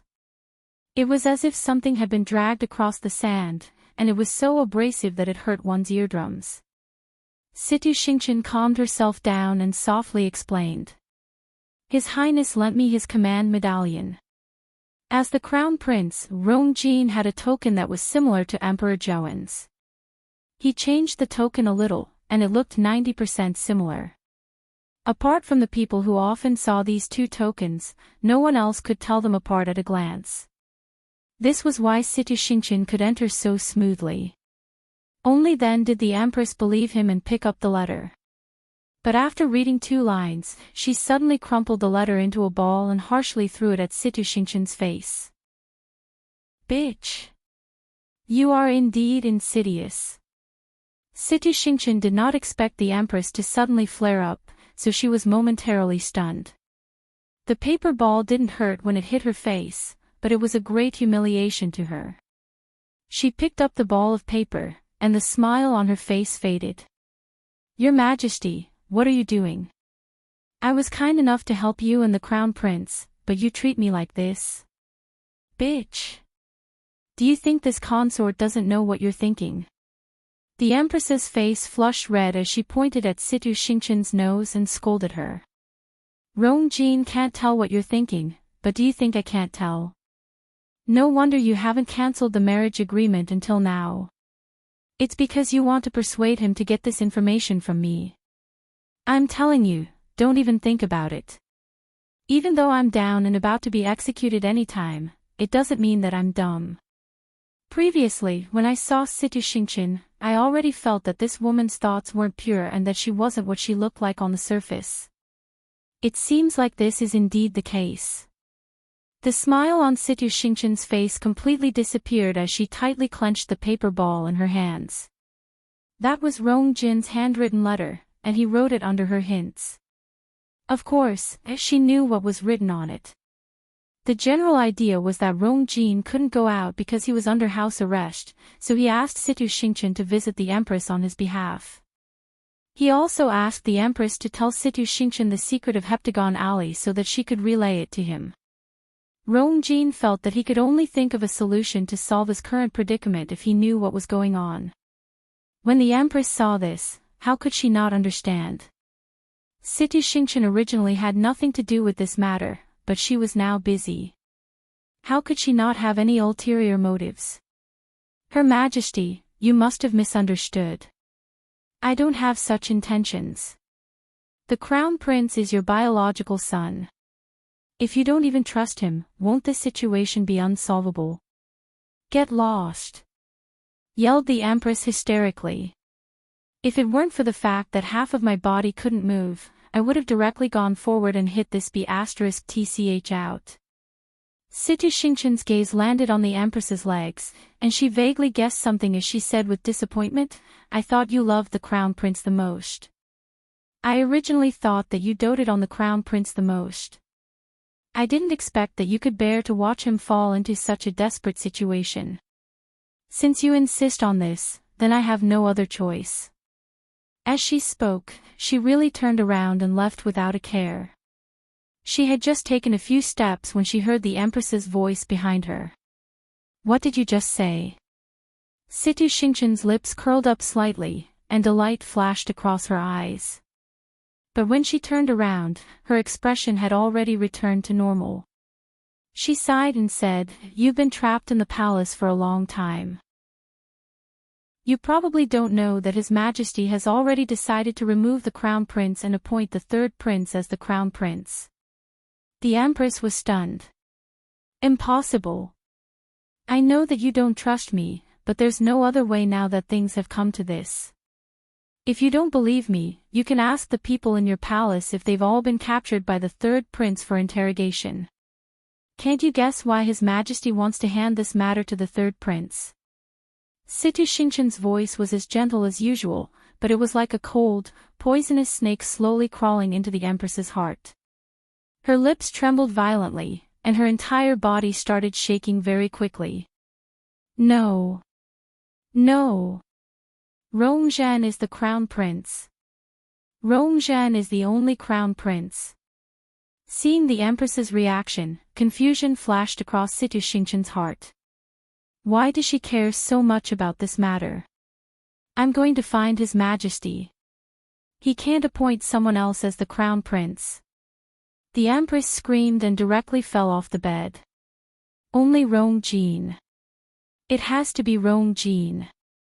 Situ Shinchan suddenly realized something and purposely said, the third prince is outstanding.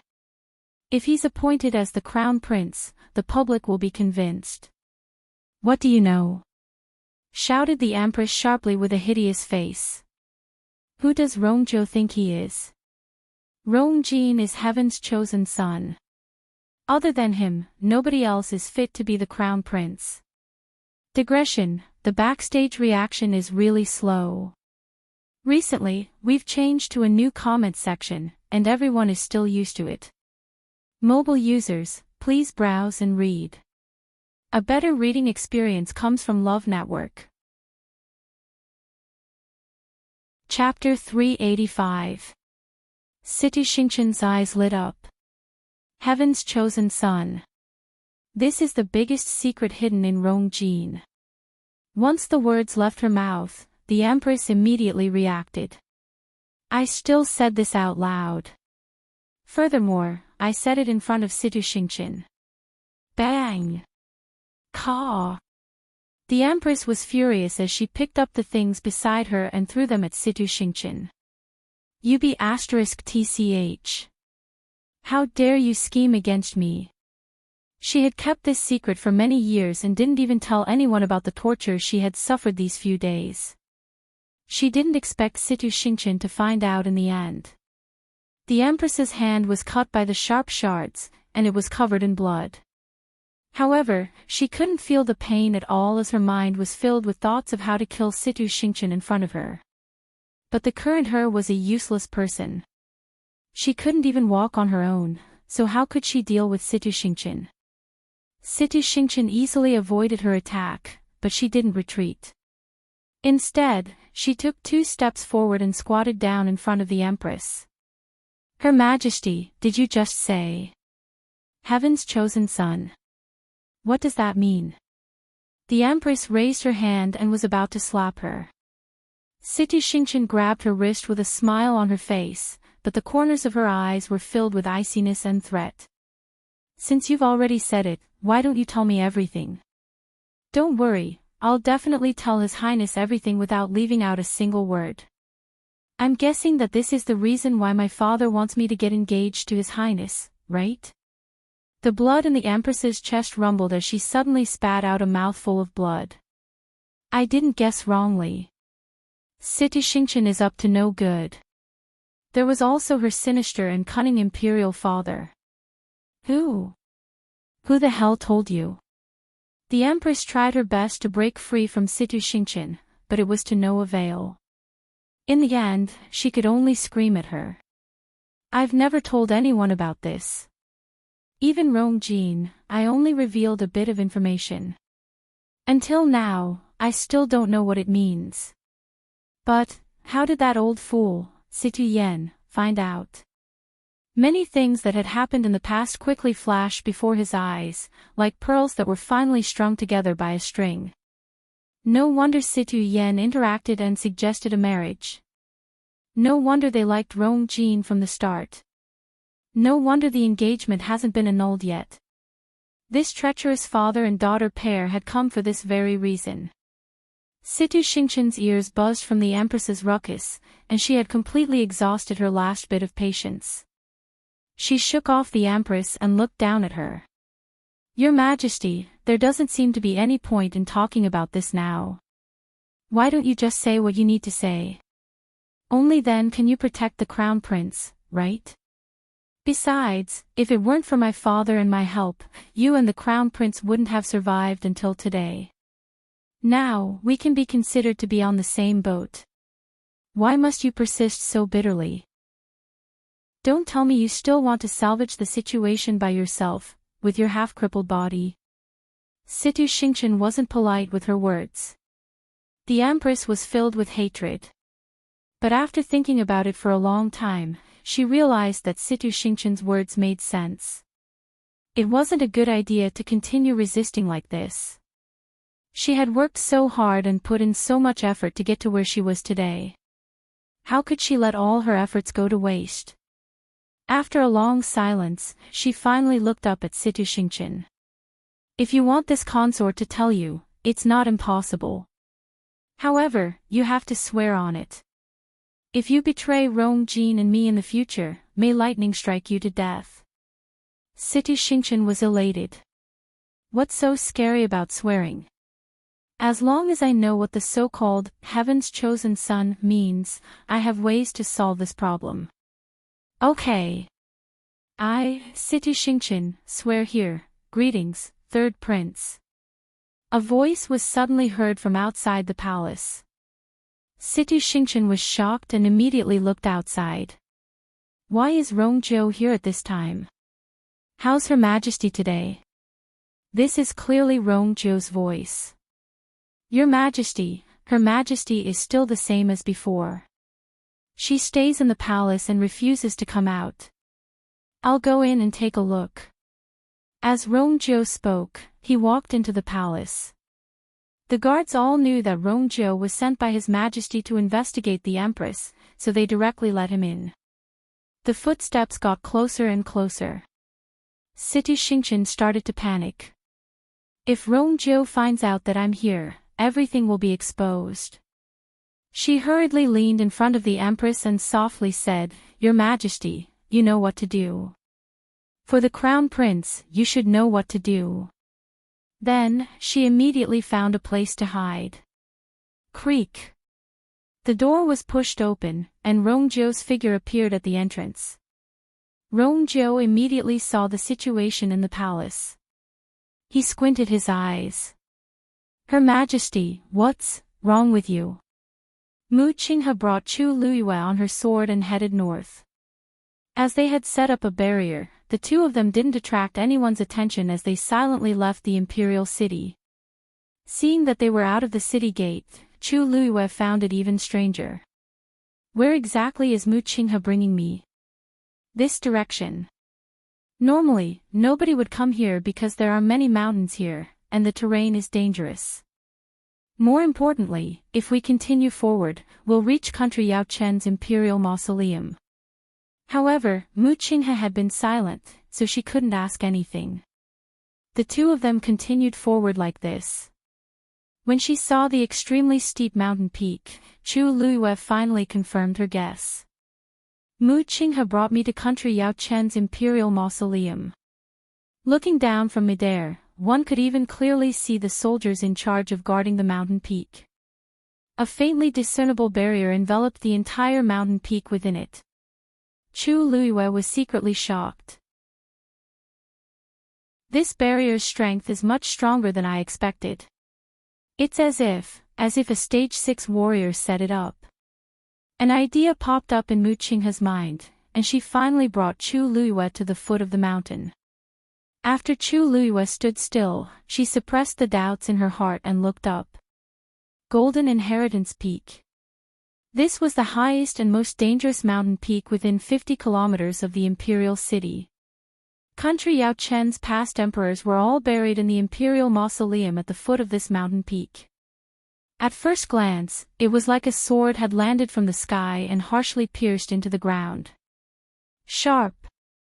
Majestic. Disdainful. Chu Luiyue had never been here before. The reason why she knew about this place was because the appearance of Golden Inheritance Peak was extremely similar to the iconic sharp sword sculpture outside Tianlu Academy. Back then, she had inadvertently discovered this and had been secretly surprised for a long time. Vice Admiral Mu, why did you bring me here? Chu Luiyue turned to look at Mu Qinghe. However, Mu Qinghe's expression was a little secretive. He stared at Golden Inheritance Peak for a long time before speaking in a deep voice. Enter the Imperial Mausoleum. Digression, I'm going to eat noodles. It's so tiring. Let's talk about losing weight tomorrow. Mobile users, please browse and read. A better reading experience comes from Love Network. Chapter 386. Chu Luiyue thought that he had heard wrongly. What? Mu Qinghe lifted his chin. I'll open the barrier later. It won't attract anyone's attention. You can just follow me in. Chu Luiyue was dumbfounded. After all this time, Mu Qinghe was really going to enter the Imperial Mausoleum. Vice Admiral Mu, this isn't very appropriate, right? We're not from country Yao Chen's royal family. How can we casually enter a place like the Imperial Mausoleum? The problem wasn't whether it would attract anyone's attention, but that it wasn't right at all. Mu Qinghe glanced coldly at Chu Luiyue. He didn't show any anger. You don't want to go? Chu Luiyue was speechless. It's not that I don't want to go, but... Vice Admiral Mu, you have to have a reason for doing this, right? Chu Luiyue racked his brains, but he couldn't understand why Mu Qinghe would suddenly do this. Firstly, no one in country Yao Chen had offended Mu Qinghe, so there was no need for him to dig up their ancestral graves. Secondly, even if there were any treasures hidden in the Imperial Mausoleum, Mu Qinghe wouldn't be interested in them. He had a distinguished status in the Tianling dynasty, so what kind of rare items had he not seen before? Why did he have to barge into a mere Imperial Mausoleum in country Yao Chen? Mu Qinghe narrowed his eyes, and the scar on his face revealed a hint of fierceness. Chu Luiyue immediately felt a chill in his heart, so he obediently changed his tone. Please go ahead. With her current status, wouldn't she be looking for trouble if she asked Mu Qinghe for a reason? Since she was already here, she might as well go in with Mu Qinghe and see what he wanted to do. Seeing that Chu Luiyue was finally obedient, Mu Qinghe retracted his gaze. He raised his right hand, and several silver rays quickly gathered, finally condensing into a strange pattern in his palm. Chu Luiyue quickly glanced at it and found that the pattern was somewhat familiar, as if he had seen it somewhere before. But soon, Mu Qinghe pushed her hand forward, and the silver pattern immediately flew out. Buzz! A faint buzzing sound could be heard. Ripples suddenly appeared in the void in front of him. It was the barrier that enveloped the entire Golden Inheritance Peak. The moment the silver pattern touched the ripples on the barrier, the buzzing sound suddenly disappeared, and even the ripples were instantly frozen. In the next moment, the silver pattern quickly melted and silently seeped into the barrier. A crack immediately appeared in the middle of the frozen enchantment, and then it spread in all directions. Finally, a round entrance with a faint silver glow appeared in front of the two of them. Chu Luiyue was slightly shocked. The Golden Inheritance Peak's barrier was not of a low grade, and its defensive power was also very strong. It was impossible to break through it so smoothly using ordinary methods. Generally speaking, only a specific item that was compatible with the barrier could open it completely without causing any ripples. Mu Qinghe obviously did not possess the key to country Yao Chen's Imperial Mausoleum's barrier, but the scene before her eyes, Chu Luiyue suddenly recalled that when she went to look for Mu Qinghe a few days ago, he was not at home. She did not pay much attention to it at that time, but now that she thought about it, she felt that it was a little strange. It was obviously not Mu Qinghe's first time here. It could be seen that he had put in a lot of effort in order to enter the Imperial Mausoleum. Chu Luiyue's mind raced, but her face was calm. Mu Qinghe turned around and glanced at her with a hint of scrutiny in his eyes. After a moment, he turned around and walked forward. Follow me. Chu Luiyue took a deep breath and looked up at the steep mountain peak again, as well as the faintly discernible barrier. There were at least 100 guards guarding Golden Inheritance Peak, and there were definitely experts overseeing it. But now that the barrier had been opened, they probably did not notice anything. She suppressed her thoughts and stepped over the barrier. Palace, Empress's bedroom. Faced with Rongzhou's question, the Empress lowered her head and did not say a word. Rongzhou was not surprised by her reaction. In actual fact, even though he did not personally interrogate the Empress during these few days, it did not mean that he did not know anything. Ever since they returned from Heptagon Alley, the Empress had been like this. It seemed like she had gone crazy again. Rongzhou was too lazy to waste time and directly asked her. Her Majesty, I heard that you have an extremely precious box. Once this was said, the Empress seemed to be greatly agitated as she suddenly looked up. What box? I don't have it. I don't know. Rongzhou lightly said. The people around you have already spilled the beans, yet you're still unwilling to admit it. The Empress was stunned and instantly guessed a little. She had always kept that item very carefully. After so many years, it was only broken by a eunuch once. Even though that eunuch only glanced at it unintentionally and did not know anything, the Empress still killed him.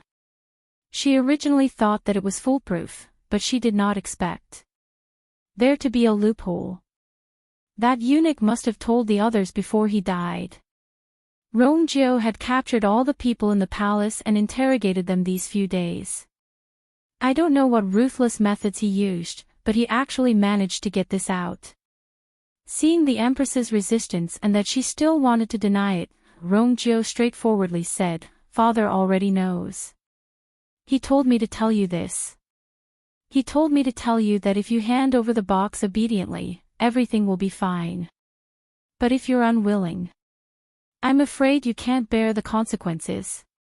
The Empress was filled with hatred. I should have gotten someone to kill you in the Northwest Army back then.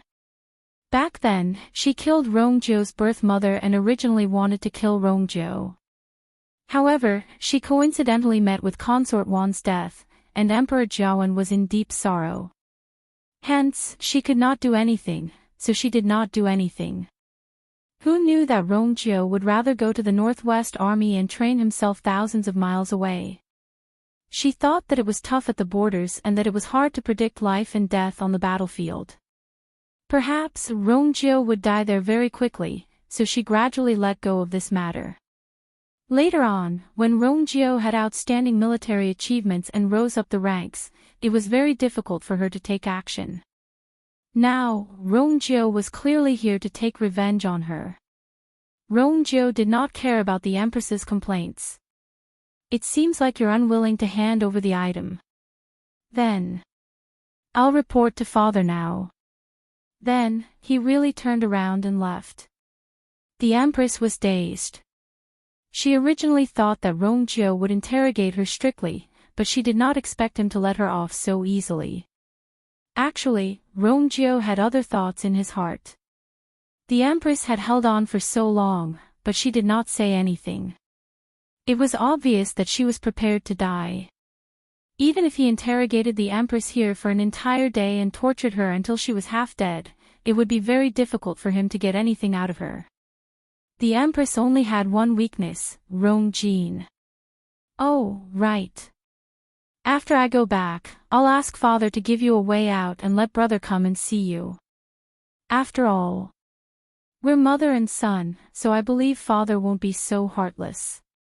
Let them see each other's current appearance. That scene would definitely be very exciting. Before the Empress could react, a soft sound came from behind the screen at the side. Rongzhou paused in his footsteps and turned around with a knife-like gaze. Who's there? Mobile users, please browse and read. A better reading experience comes from Love Network. Chapter 387. Nobody responded. Rongzhou knitted his brows and stared at that spot for quite a while before suddenly turning around and walking toward the screen. The Empress has been locked up here alone for the past few days, and the outside is heavily guarded. It's impossible for anyone else to enter. Ta. Ta. The sound of footsteps resounded in the empty and deathly silent hall, almost suffocating everyone. Just as Rongjiu was about to walk over, a macaw suddenly flew out. Rongjiu immediately took action. A force turned into a sharp arrow, and it directly pierced through the macaw's stomach. Poof! Fresh blood splattered everywhere. That macaw immediately landed on the floor, and its body suddenly twitched twice before it stopped moving. Rongjiu knitted his brows. He recognized this macaw as the Empress's pet. He didn't expect such a thing to be left in this palace. Suddenly, Rongjiu focused his gaze and saw something hidden in the macaw's broken stomach. He immediately bent over and took a closer look. Then, he took out the item hidden inside. It was a black ball. This item was only the size of a fingernail and looked very normal. However, Rongjiu's expression became increasingly stern. This was because he recognized this black ball. This item was also known as an ink pearl.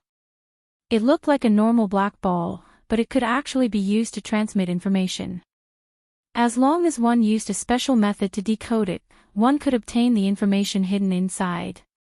When he was in the military previously, he had also used such a method.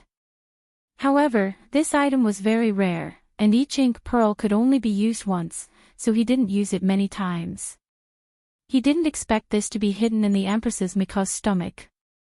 It was obvious what she wanted.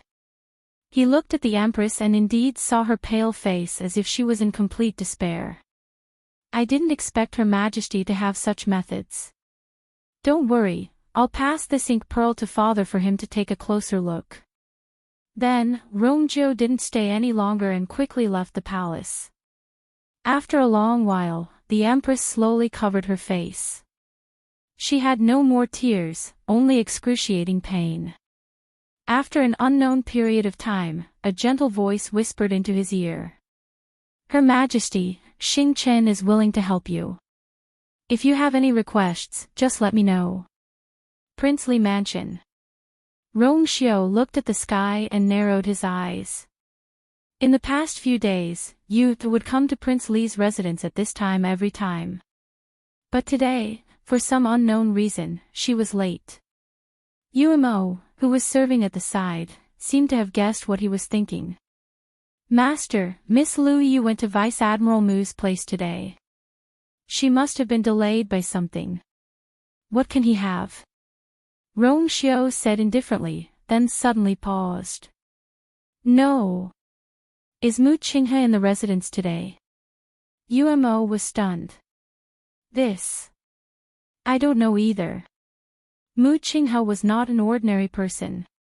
It was very difficult to monitor him. In the past few days, he seemed to be more alert than before. Umo was worried that he would alert the enemy, so he withdrew most of the people who were secretly monitoring him. Rongjiu's expression turned cold. He suddenly stood up. Find out where Mu Qinghe is right now. Yes. When Umo heard Rongjiu's words, he suddenly reacted. Could it be that Master suspected that Mu Qinghe took Miss Lu Yu away? Master, we have people at the Imperial City Gate. If there is any movement, they should send a message. If Mu Qinghe doesn't want them to know, he naturally has a way. Rongjiu's voice was cold, and there seemed to be a trace of coldness between his eyebrows. Umo's heart trembled. I know I was wrong. I will. Before he could finish his words, Rongjiu, who had just taken 2 steps, suddenly stopped and looked up at the sky. Umo looked up in puzzlement, but he saw a tall figure approaching quickly. He was flying in the sky. His movement seemed slow and relaxed, but his speed was extremely fast. In the blink of an eye, he was already above Prince Li's residence. Umo was about to go forward, but he saw Rongjiu pressing his hand down. Only then did he restrain himself, but his eyes were still fixed on the approaching person. Almost at the same time, the approaching person also stopped. Jian Fengqi raised his sword-like eyebrows slightly and looked down with surprise. He originally thought that Prince Li's residence was just an ordinary house, but after coming here, he found that the internal and external defense here was much stronger than expected. Ordinary people would not be able to see anything from the outside. But with his eyesight, he had just approached and felt an unusual aura. So he simply gave up on visiting from the front door, and chose another more direct way. After looking in the sky for a while, he finally confirmed his guess. In this huge Prince Li's residence, in addition to the tight defense, there was actually an extremely powerful Xian formation. He was very clear that if he continued to move forward, there would be a lot of trouble waiting for him. Jian Fengqi had always hated trouble, so he very consciously stopped. Anyway, he came today just to see what the rumored Rong Xiu looked like. So he stood in the air, one hand behind his back, and said with a smile, "This one is Jian Fengqi, and I'm here to pay a visit to Prince Li." Yumo's whole body tensed up. Jian Fengqi. Wasn't that the celestial physician that Mu Qinghe invited from the Tianling dynasty? The news that he had cured the princess consort of Pingjiang some time ago had spread like wildfire in the imperial capital. Many people tried to find ways to meet him, but this Jian Fengqi was very arrogant and refused all of them, not even meeting a single one. After all, it was normal for a celestial physician with such a background to be arrogant. But what was even more amazing was that he could be said to be elusive. Many people waited day and night, but still could not catch a glimpse of him. Why did such a person suddenly come to Prince Li's residence today? And he even said that he wanted to meet the master. Jian Fengqi's eyes suddenly focused as soon as he finished speaking. A young man in white stood in the middle of the courtyard. He looked to be about 17 or 18 years old, and his snow-white clothes seemed to be even whiter than the snow in the mountains. Just by standing there, he seemed to have gathered all the light, making people involuntarily focus their attention on him. His appearance was noble and unparalleled, and his charm was unparalleled. Jian Fengqi believed that his appearance and temperament were top-notch, but when he saw the appearance of this young man in white, he instantly understood what it meant to feel inferior. In an instant, he understood Mu Hongyu's words. Not to mention country Yao Qin, even in the Tianling dynasty, this young man's charm was almost unparalleled. Even Jiang Yuqing's thing was instantly at a disadvantage. Rong Xiu's voice was cold as he said indifferently, "May I know why young Master Jian is looking for me?" Jian Fengqi suddenly narrowed his eyes. "Your Highness, have we met somewhere before?" Mobile users, please browse for a better reading experience from Love Network. Chapter 388. Jian Fengqi didn't know why he had this thought. He was sure that he had never seen Rong Xiu's face before, but, when Rong Xiu spoke, that noble, calm, and somewhat languid appearance suddenly felt somewhat familiar. That was why he blurted out that question. A warm and distant smile appeared on Rong Xiu's face. "Why do you say that, young Master Jian?" "I've been recuperating at Mingyue Tianshan and have only returned to the imperial capital in the past few months. I've been living in seclusion. I don't remember seeing young Master Jian before." Hearing this, Jian Fengqi was a little hesitant. Was it really just an illusion? But he had never had such a feeling before. No matter who it was, he had a photographic memory and clearly remembered all the details of the other party. No, there was another person who made him have a similar feeling before. Chu Luiyue. However, Chu Luiyue at least had eyes that were extremely similar to that person's, so it was normal for him to feel familiar. Didn't even Mu Qinghe think so? Even Hong Yao treated Chu Luiyue differently. But Rong Xiu wasn't. This face was clearly unfamiliar to him. But that aura, haha, it seems that I remembered wrongly. But it seems that I have quite the affinity with Prince Li. As Jian Fengqi spoke, he secretly sighed in his heart. There was such a person in the imperial capital, but he didn't notice it at all before. It wasn't just him. Obviously, even the people in country Yaochen thought that Rong Xiao was just a sickly person who couldn't even leave the residence. His Highness Princely was really good at hiding his strength. I came here today for no other reason than to hear Mu Hongyu mention it unintentionally. I was curious, so I specially came to meet him. Also, I want to see what kind of person Chu Liuyue's fiancé is. Jian Fingqi's words were too straightforward and even seemed a bit provocative. But according to his status, there seemed to be nothing wrong with what he said. After all, even Emperor Jiawen had to be polite to him. When Rong Xiao heard him mention Chu Liyue, his eyes flickered. You went to Vice Admiral Mu's place today. If young Master Jian wishes to see this prince, you can just inform him. This prince will specially invite young Master Jian to be a distinguished guest. Now that they were here, Prince Li's mansion might not be able to entertain them well. Jian Fengqi laughed. This young master has never liked to trouble others. I'll just take care of this small matter myself. Besides, she might not have the time today. Rong Xiao had a thought. Oh. Jian Fengqi suddenly realized something and looked at Rong Xiao with a serious expression. Shortly after, the smile at the corner of his mouth deepened and was tainted with a trace of evil. So Prince Li is trying to get information from me. Rong Xiao's expression didn't change. Jian Fengqi was a smart person, and some superficial skills couldn't be hidden from his eyes. Hence, there was no need for him to pretend. Young Master Jian, please tell me where you is now. Rong Jiao returned to the imperial study and presented the ink pearl to Emperor Jiawen. Emperor Jiawen held the ink pearl and looked at it for a while before he knitted his brows. Do you know how to break this thing? Rong Jiao paused and said, there are two types of ink pearls. There are two ways to break the ink pearl. However, I've already tried it before, and it didn't work. It was obvious that the Empress's shocking secret was hidden inside. Once it was broken, the Empress's side would most likely collapse. However, he quickly realized that this ink pearl was different from normal ink pearls. With his own abilities, he couldn't break the contents at all. There seems to be a special seal on this ink pearl, but I'm useless and can't recognize it.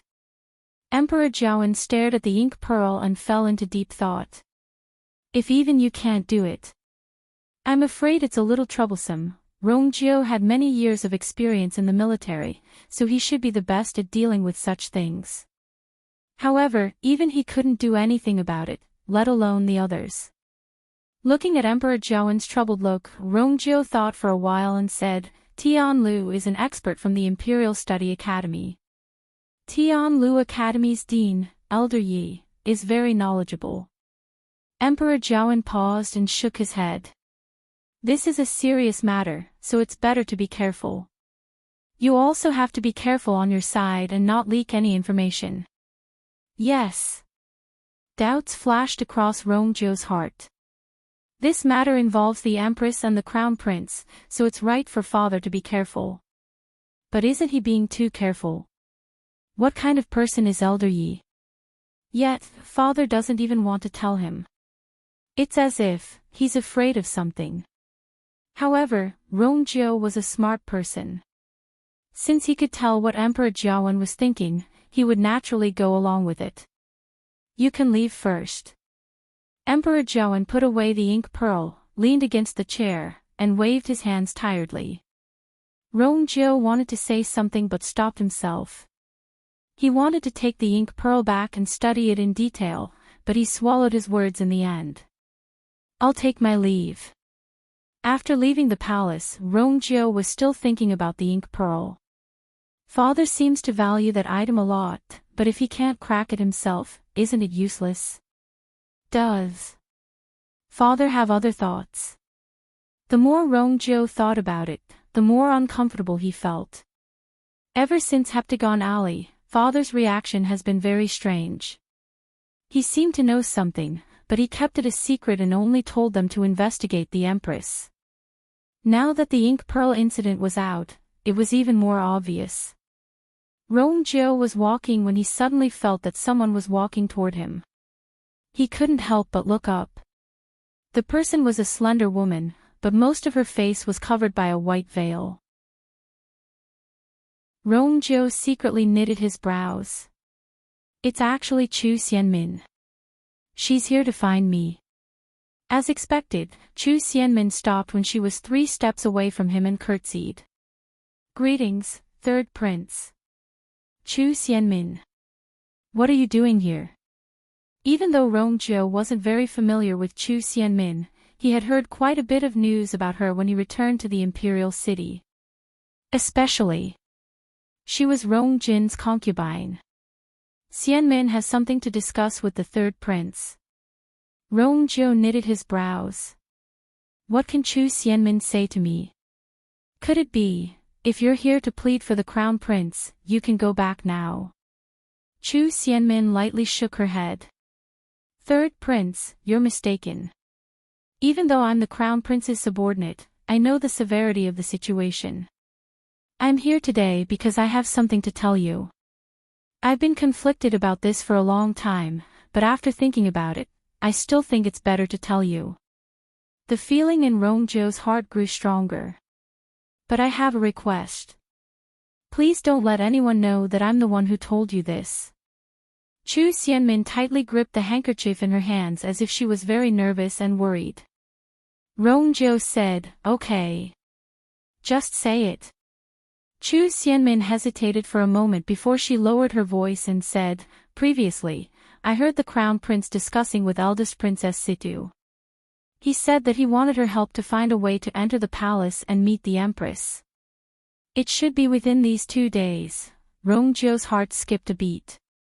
He suddenly remembered the strange sound he heard in the empress's palace. Mobile users, please browse and read. A better reading experience comes from IUN. Chapter 389. Golden Inheritance Peak. Chu Luiyue followed Mu Qinghe forward. The surrounding forest was verdant and lush, perfectly concealing the two of them. Other than the occasional sound of the wind blowing the leaves, the surroundings were silent. Soon, a flight of stairs appeared in front of the two of them. Chu Luiyue looked up. Layers of stairs were stacked on top of each other, extending from the foot of the mountain to the top. At a glance, it was almost impossible to see the end. It was said that there were a total of 999 steps on this flight of stairs. Golden Inheritance Peak was steep, and it was imaginable how much manpower and resources were needed to build such a flight of stairs. At the top of the mountain was the place where country Yao Chen's emperor worshipped his ancestors every year. Other than the emperor, even the empress didn't have the qualifications to climb to the top of the stairs. She could only stay at the bottom and wait quietly. Chu Luiyue couldn't help but glance at Mu Qinghe in front of him. Don't tell me he wants to go to the top. Furthermore, he previously said that he wanted to enter the imperial mausoleum. Chu Luiyue only thought of a problem now. Where is the entrance to the imperial mausoleum? Golden Inheritance Peak was surrounded by strict guards, and there was only one flight of stairs on the way up. The imperial mausoleum was buried under Golden Inheritance Peak. After walking for such a distance, she didn't find any suspicious places that could be used as an entrance. Other than the trees, there were only rocks. Mu Qinghe continued to walk up, and Chu Luiyue could only continue to follow. The two of them weren't slow, and it didn't take long for them to reach the middle of the mountain. At this point, Mu Qinghe finally turned back to look at Chu Luiyue. Other than her slightly flushed cheeks and some fine beads of sweat on her forehead, she didn't look tired at all. This was absolutely impossible for an ordinary rank 2 warrior to do. But to Chu Luiyue, it didn't seem to be a difficult task. Vice Admiral Mu, what's the matter? Chu Luiyue saw that she had stopped and couldn't help but ask curiously. Mu Qinghe said ambiguously. The strength of your physical body is even stronger than I had expected. Chu Luiyue coughed. Actually, she had also noticed this.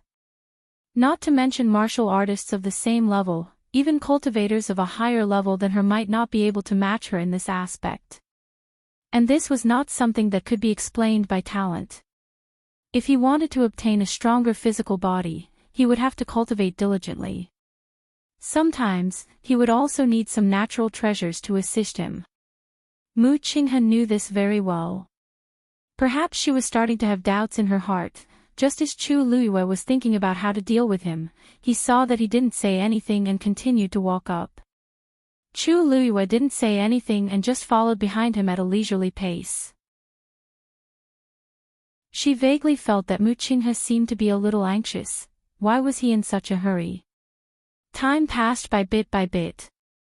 Chu Luiyue and Mu Qinghe finally finished half of the stairs. Chu Luiyue's heart trembled as she looked up at the mountain peak in front of her. There was actually an extremely powerful xian formation at the top of the mountain. She didn't feel it earlier, but when she reached the last few steps, she could clearly feel that the pressure was rapidly increasing with every step she took. A trace of uneasiness faintly surfaced in her heart. However, Mu Qinghe didn't hesitate at all and stepped onto the last step. He reached the top of the mountain. The moment his foot landed, several rays of silver light instantly rose into the air. They swept towards Mu Qinghe. A cold light flashed in Mu Qinghe's hand and a long sword appeared. He quickly raised his sword and slashed down fiercely. Boom! A dull sound suddenly exploded at the top of the mountain. Bang! Bang! Bang! The numerous streaks of silver light that had rushed to his body instantly dissipated. They transformed into countless rays of light. They scattered in all directions. He actually intended to forcefully break this xian formation.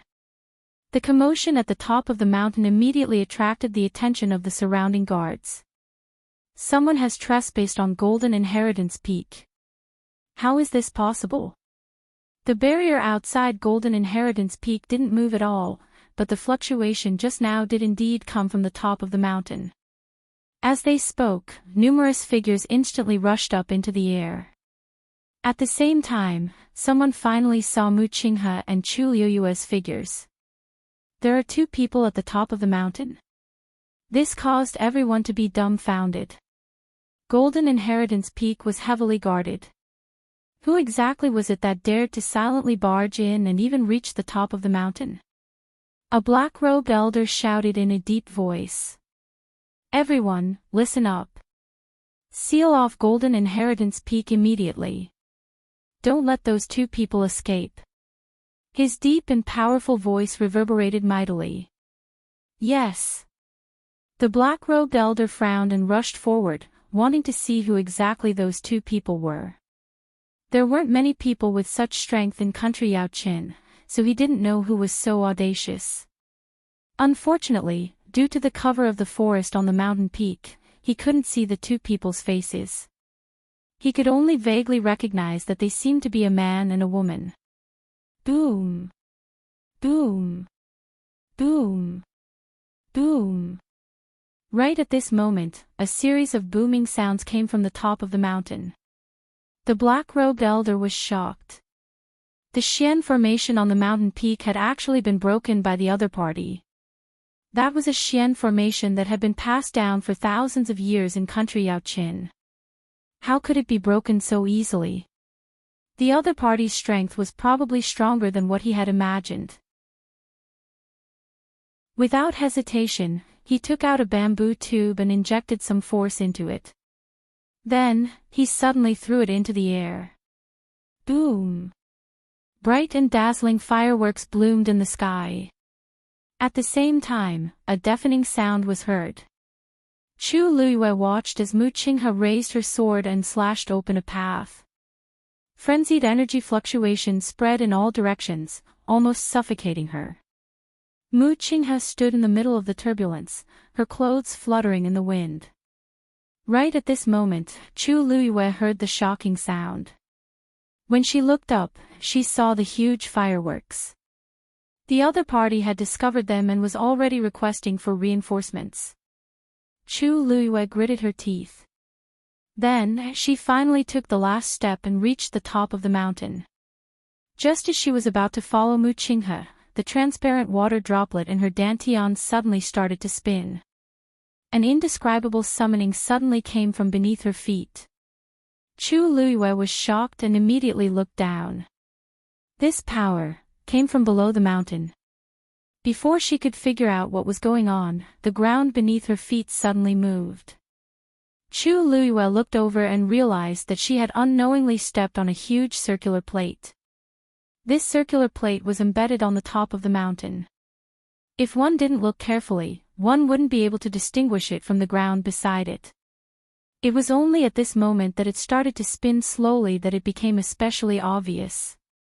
In the next moment, Chu Luiyue's body instantly fell. Mu Qinghe sensed the movement behind her and finally turned around to take a look. She happened to see Chu Luiyue's figure disappear into the circular plate. A strange light flashed across her eyes. In the next moment, she jumped without hesitation. When the black-robed elder rushed over, he realized that there was a huge circular plate on the top of the mountain that was slowly rotating. He was shocked. The Imperial Mausoleum had actually been activated. Mobile users, please browse for a better reading experience from Love Network. Chapter 390. Chu Luiyue's body kept falling. Her surroundings were dark, and she couldn't see anything. She could only hear the whistling of the wind. She tried to circulate her force, but she realized that the force in her body seemed to be suppressed, and it flowed very slowly. The surrounding air became more and more viscous, as if she had fallen into a swamp. Her falling speed also gradually slowed down. After an unknown amount of time, she finally landed on the solid ground. She looked around and groped her way up.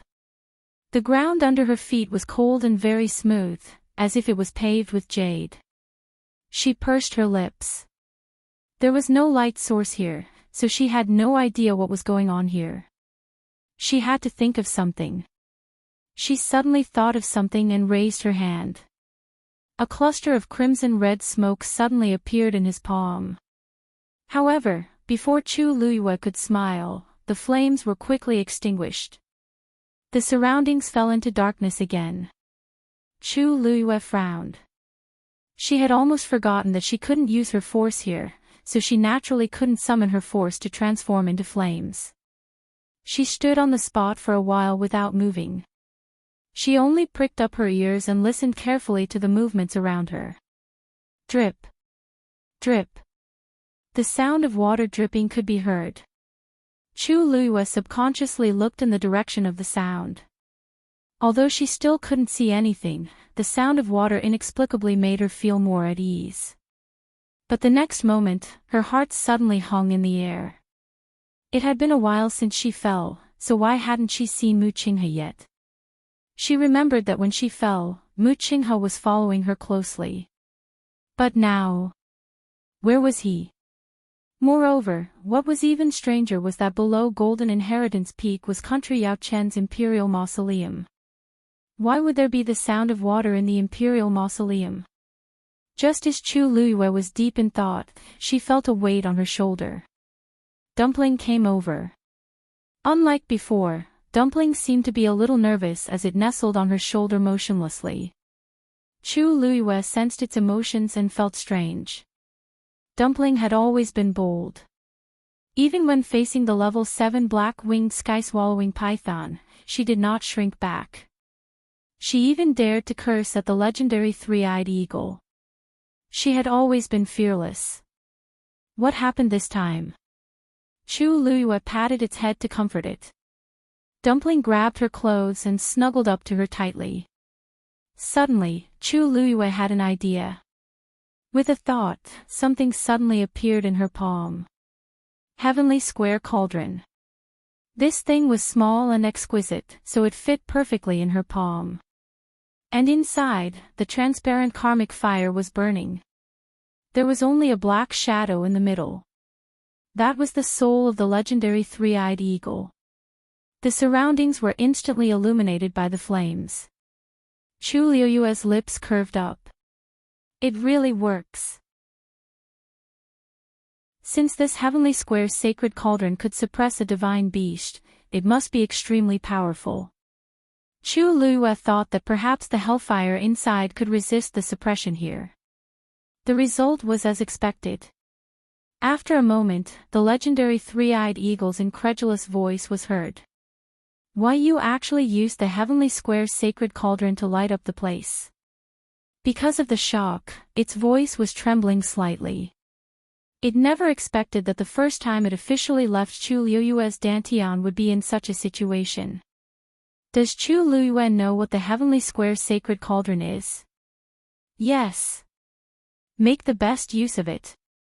Chu Liyue did not care at all, and her voice was light. The legendary three-eyed eagle was speechless. Chu Liyue ignored it and looked around. The surroundings were empty. There was actually nothing. But the ground was actually paved with green and white jade. Chu Liyue was slightly shocked. Green and white jade was very precious, but it was actually used to pave the ground here. And it seemed that it was not only used in this small area. Just this alone was worth more than a city. Country Yaochen actually used so much money to build the imperial mausoleum. It was really generous. I really don't know what it will be like inside. Chu Liyue carefully felt the subtle calling and finally chose a direction and walked forward. Tap. Tap. Tap. In the silent space, Chu Liyue's footsteps were exceptionally clear. Gradually, the sound of water dripping seemed to become louder. Chu Liyue held the heavenly square sacred cauldron tightly in his hand and continued walking forward. Bang!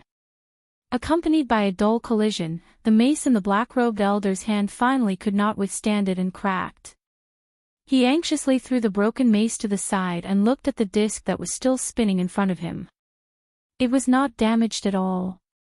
His face was filled with sorrow. Elder Zhongqi, this disc was personally forged by the ancestor. Ordinary items can't open it at all, that's right. Let's find another way. If it really doesn't work, I'm afraid we'll have to wait for His Majesty to come personally. The few people standing at the side finally could not help but speak. Zhongqi shouted in annoyance. Of course I know this. He had been guarding this place for decades. How could he not know this? But if they did not think of a solution as soon as possible, how were they going to explain it to His Majesty? Under heavy guard, someone actually trespassed into Golden Inheritance Peak and even climbed to the top to enter the Imperial Mausoleum. It would not be enough even if all of them died 100 times. Wait. If we really wait for His Majesty to come, everyone here will have to bear the consequences. The few of them looked at each other and fell silent. Zhongqi stared at the disc hatefully. Did anyone see the appearance of those two people just now? No one answered. Zhongqi closed his eyes. He was the fastest to rush over at that time. Even he did not see them, let alone the others. Everyone, stay here and guard it. I don't believe that they won't come out. Huge fireworks bloomed in the sky above the imperial city. Rong Xiu's eyes narrowed as an extremely cold murderous intent flashed across his eyes. Mu Qinghe actually brought you, to the imperial mausoleum. He immediately said. Young Master Jian, I still have something to deal with. I'll take my leave first today. After saying that, he lifted his feet and left. Jian Fengqi was stunned for a moment before he raised his head to look at the sky. What kind of signal was that just now? From the looks of it, the commotion caused was not small. He thought of something and the corners of his mouth curled up into an impudent smile. Princely, are you going to the place where the fireworks are released? It just so happens that I have nothing to do. How about I go with you? Rong Xiu suddenly looked back and quietly glanced at Jian Fengqi. In an instant, a biting cold and terrifying murderous intent swept toward Jian Fengqi. Mobile users, please browse for a better reading experience from Love Network. Chapter 391. Jian Fengqi's body tensed up instinctively. Force quickly gathered in his palm. But in the next moment, the murderous intent disappeared inexplicably, as if it had never appeared. Rong Xiao smiled faintly. Please help yourself, young Master Jian. Then, he turned around and left without hesitation. Jian Fengqi stood rooted to the ground for a while. What? What happened just now? At that moment, he only felt a strong murderous intent erupt from Rong Xiao, but it disappeared so quickly that he almost thought that he had seen wrongly. But how could he make a mistake on such a matter? Looking at Rong Xiao's disappearing figure, Jian Fengqi raised his eyebrows slightly. This princely seems to be more unfathomable than I imagined. He turned around and looked at the fireworks in the sky. There was only one last trace of fireworks left. Everyone in the imperial capital could see it clearly. No matter who sent this signal, something big must have happened. Jian Fengqi touched his chin. Could it really be that Mu Qinghe caused the commotion? Thinking of this, he suddenly felt a little interested. Previously, when Mu Qinghe wanted to come to country Yao Qin, he felt that it was a little strange. Even if the higher-ups ordered to find a genius with an Earth-class Yuan meridian, with Mu Qinghe's status, there was no need for her to do it personally. She could just send someone to do it. But Mu Qinghe still came. And these few days, Mu Qinghe had been leaving early and returning late. He had no idea what she was doing. Thinking of this, he simply turned around and headed in that direction. Chu Luiyue held the heavenly square cauldron in her hand and slowly moved forward in the darkness. After walking for some time, she finally saw a wall. Chu Luiyue looked up to take a closer look and realized that it was really a dead end. The greenish-black stone wall completely blocked the path ahead. Chu Luiyue frowned slightly. Could it be that she had walked into a dead end? However, she soon realized that the sound of water droplets was coming from the stone wall in front of her. She moved closer and saw that there was a small semicircular hole above the stone wall. A metal cylinder poked out at an angle. Water droplets were flowing out from it, dripping down drop by drop. Patter. Patter. In the quiet space, the sound of water droplets was particularly clear. Chu Luiyue looked down and saw a shallow groove at the bottom of the stone wall. A bay of water quietly flowed within. Chu Luiyue looked to both sides and found that the groove extended all the way into the darkness, with no end in sight. She raised the heavenly square cauldron again. This time, she finally saw clearly that there seemed to be some kind of pattern drawn around the metal cylinder. Perhaps it was because of the passage of time, but the content on it could no longer be seen clearly. Only a vague outline was left. Chu Luiyue stared at it for a while, but he was still unable to determine what it was. He could only put it aside for the time being. The most important thing at the moment was to find a way to leave this place. Chu Luiyue knocked on the stone wall and found that it was indeed solid and extraordinarily thick. It was definitely not something that she could break open by force alone. Then, she carefully checked it again, but did not find any mechanism. Could it be that she could only go back the way she came? Chu Luiyue frowned. She clearly felt that there was something behind the stone wall that was attracting her. She was unwilling to give up just like that. Besides, even if she went back, how was she going to return to the top of the mountain? Not to mention that she could not fly now. Even if she could, this strange space suppression would prevent her from using it. Patter. Patter. The water droplets fell at a very uniform speed. Chu Luiyue looked at the metal cylinder again. If the water was flowing out from inside, then what kind of scene was it inside?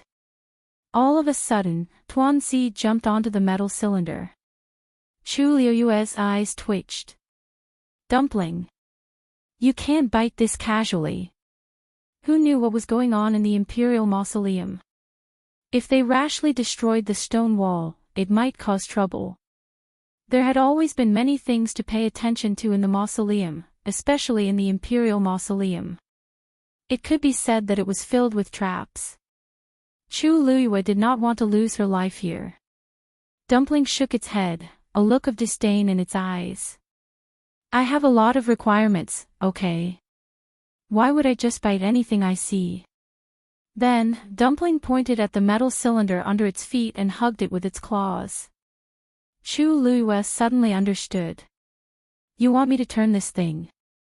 Dumpling immediately nodded excitedly. Chu Liyue hesitated.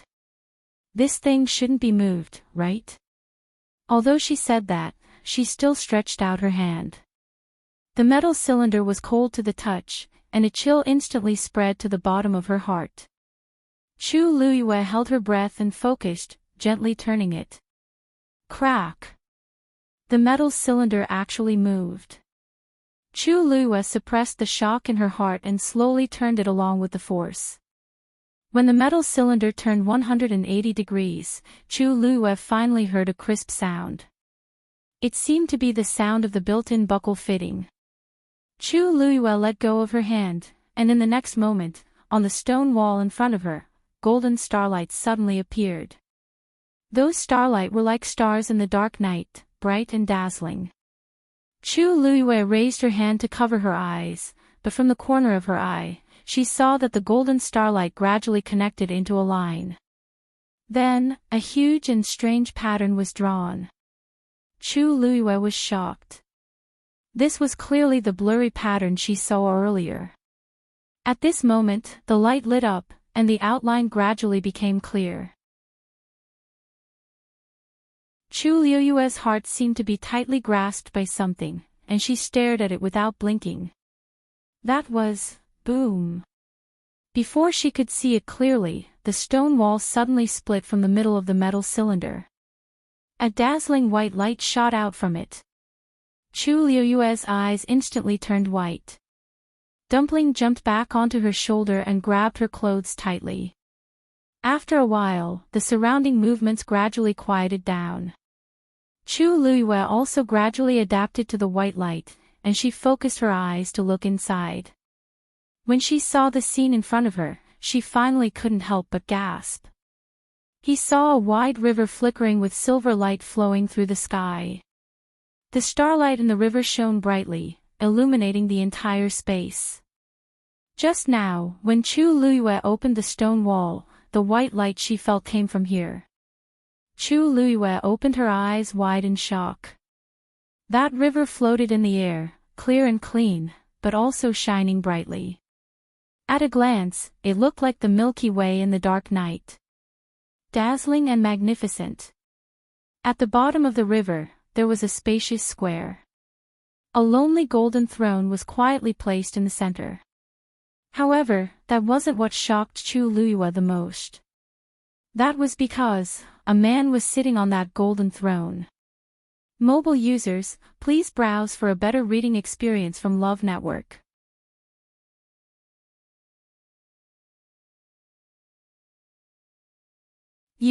Chu Liyue anxiously wanted to speak, but just as he managed to spit out a word, he saw the black-clothed man suddenly turn sideways. Chu Liyue suddenly paused and stared intently. However, just as she was about to see the man's face, she suddenly felt a sharp pain in her hand. Chu Liyue was jolted awake. Looking down, she realized that Dumpling had bitten her hand hard. Dark red blood gradually seeped out of the wound, waking her up completely.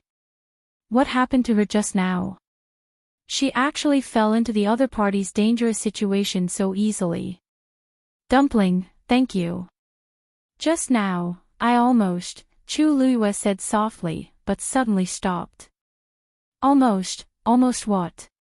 Why was she rejoicing in the depths of her heart? This feeling rarely appeared to her. Usually, she would only feel this way when she was trying to avoid making a big mistake. But, In that situation just now, although her mental defenses were almost broken, it didn't seem to have anything to do with her biggest secret. Why did she have the illusion that she had survived a disaster? Chu Luiyue looked up again.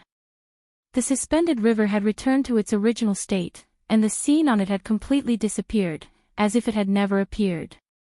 Including that cliff, that octagonal pavilion, and that man.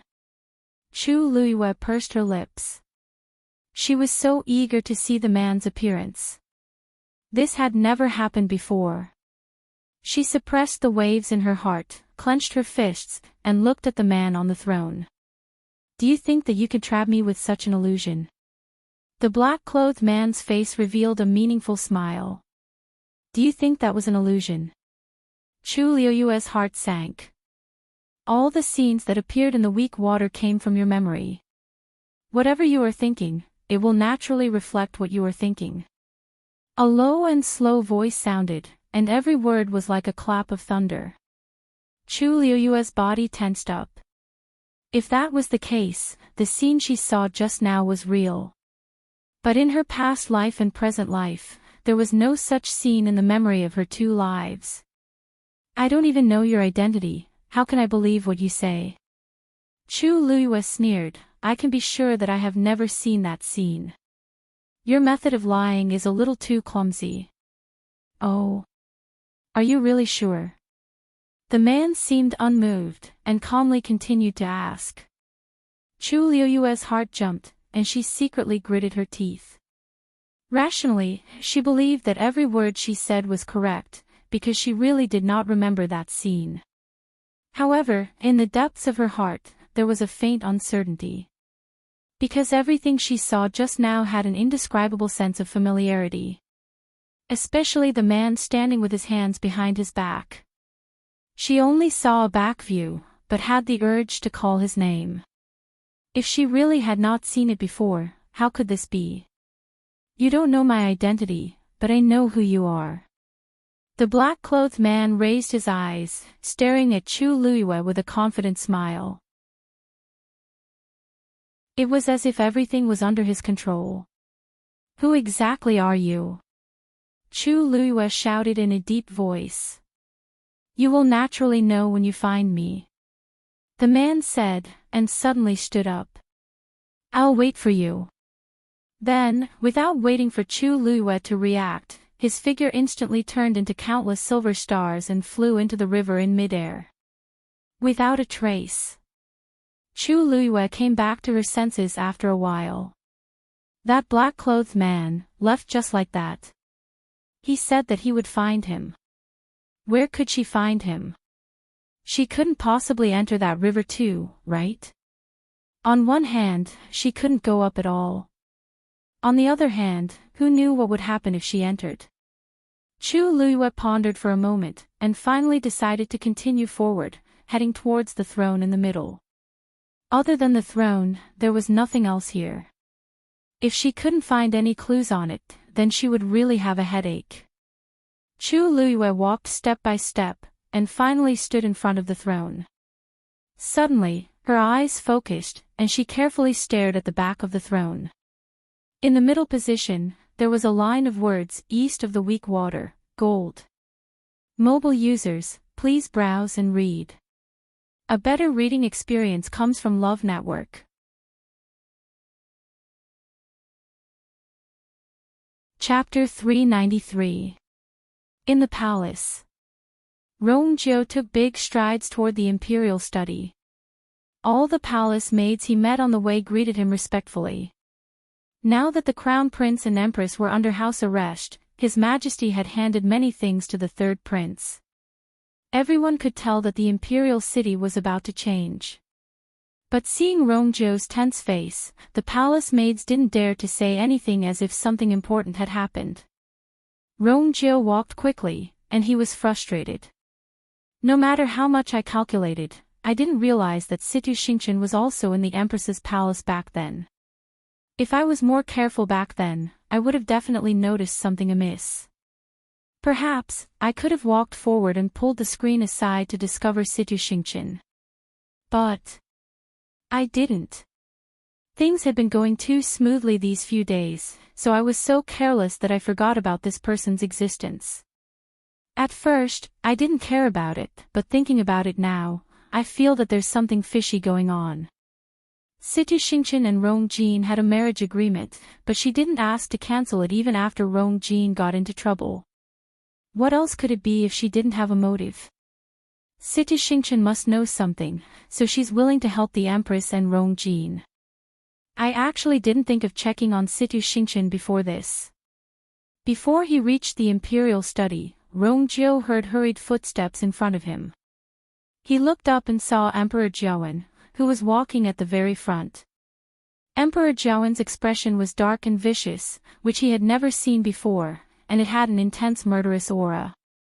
Rong Jiu was shocked. What's going on now? Greetings, father. Rong Jiu quickly walked forward and bowed.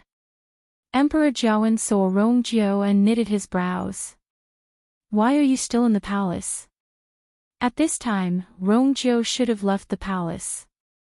Rong Jiu immediately said, Father, I'm sorry. Imperial Father, I have returned because I have something important to tell you immediately. Emperor Jiawen didn't stop and continued walking forward. Wait for me to come back. As he spoke, he had already walked past Rong Jiu. Rong Jiu was dazed. What's going on? Father, I really have something urgent. Third prince, you should wait first. Eunuch Min walked to Rong Jiu's side, waved his horsetail whisk, and persuaded him. Can't you see how anxious His Majesty is right now? In short, His Majesty is definitely not in the mood to listen to what you have to say. Please wait patiently for now. Rong Jiu asked suspiciously. Eunuch Min, please give me some pointers. This Imperial Father seems to be in a hurry. What exactly is he going to do? You still don't know. Eunuch Min blurted out in shock. He quickly looked around, pointed to the sky, and said in a low voice, That's right. You didn't see the commotion just now. Rong Jiu was dazed for a moment before he understood. That's news from the Imperial Mausoleum. How could His Majesty not be anxious? Eunuch Min slapped his thigh. This old servant has to leave now. Your Highness, you should do as you see fit. Eunuch Min then immediately chased after Emperor Jiawen. Rong Jiu stood rooted to the ground as his heart stirred. After his conversation with Chu Xianmin, he was filled with shock, anger, and regret. He didn't have time to think before he returned to the palace. When he walked on the road, he also noticed the gigantic firework. Of course, he knew that it was used to send messages, but he didn't realize that it was a warning from the Imperial Mausoleum because all his attention was on Situ Xingchen. This meant that something had happened to the Imperial Mausoleum. Even though Rong Jiu wasn't in the Imperial City most of the time, he knew that Golden Inheritance Peak, where the Imperial Mausoleum was, had always been heavily guarded. Now that they suddenly received this news, they must have met with big trouble. It would be strange if Emperor Jiawen wasn't anxious.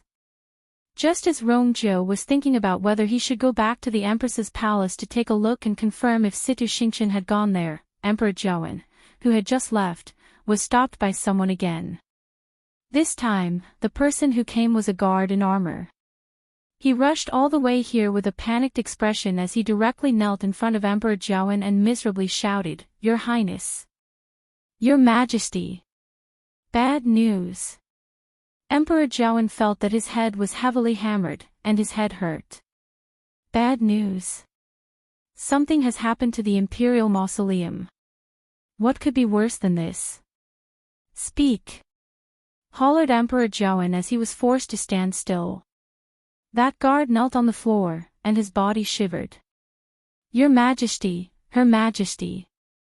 Her Majesty has passed away. The surroundings suddenly fell into dead silence. Emperor Jiawen's expression froze. Upon hearing this, Rong Jiu looked up and saw that the guard was indeed the person in charge of guarding the Empress's palace. Did he just say that the Empress has passed away? An ominous feeling surged in Rongzhou's heart. He hurriedly walked to that guard's side. What did you just say? Say it again. That guard was shocked by his sudden questioning as he shivered and said with a trembling voice, Her Majesty. Her Majesty, Her Majesty, killed herself. Useless. Emperor Zhaoan finally reacted as he harshly kicked that guard's heart. Didn't I say that no matter what, I have to take good care of the Empress? It wouldn't be enough even if the Empress died 1,000 times for what she did. However, he still had many things that he hadn't asked clearly.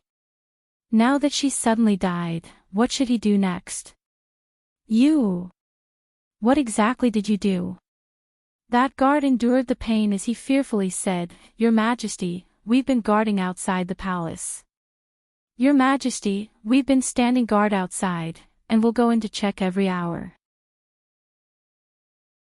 But Her Majesty actually hit the wall for some reason. When we heard the commotion, Her Majesty was all ready. Actually, we're also very wronged. The Empress has been in the same state for the past few days. Even if she's going through excruciating torture, she's still holding on. Who would have thought that she would suddenly kill herself? She was determined, and she hit the wall very harshly. Her face and head were all covered in blood, and her skull was about to split open. How could we have predicted this? Emperor Zhaoan was already anxious because of what happened to the imperial mausoleum. Now that he heard this news, he felt the blood in his chest rumble as he spat out a mouthful of blood. Your Majesty! Father! Eunuch Min and Rongzhou immediately gasped. Eunuch Min was originally standing beside Emperor Zhaoan, and he hurriedly supported his shaky body. Your Majesty! You must take care of your body. Under the contrast of the blood at the corner of his lips, Emperor Zhaoan's face looked even paler. He stared at that guard with a deadly gaze and enunciated every word clearly. Who went to the Empress's palace today? I'm certain that the Empress didn't suddenly commit suicide. There must be a deeper reason behind this. A thought suddenly flashed across Rongzhou's mind. Could it be? Situ Xingqian, that guard's voice trembled. Why, Your Majesty, today, only the third prince went to the Empress's palace alone. Rongzhou was shocked. He suddenly turned to look at that guard. Mobile users, please browse and read. A better reading experience comes from Love Network.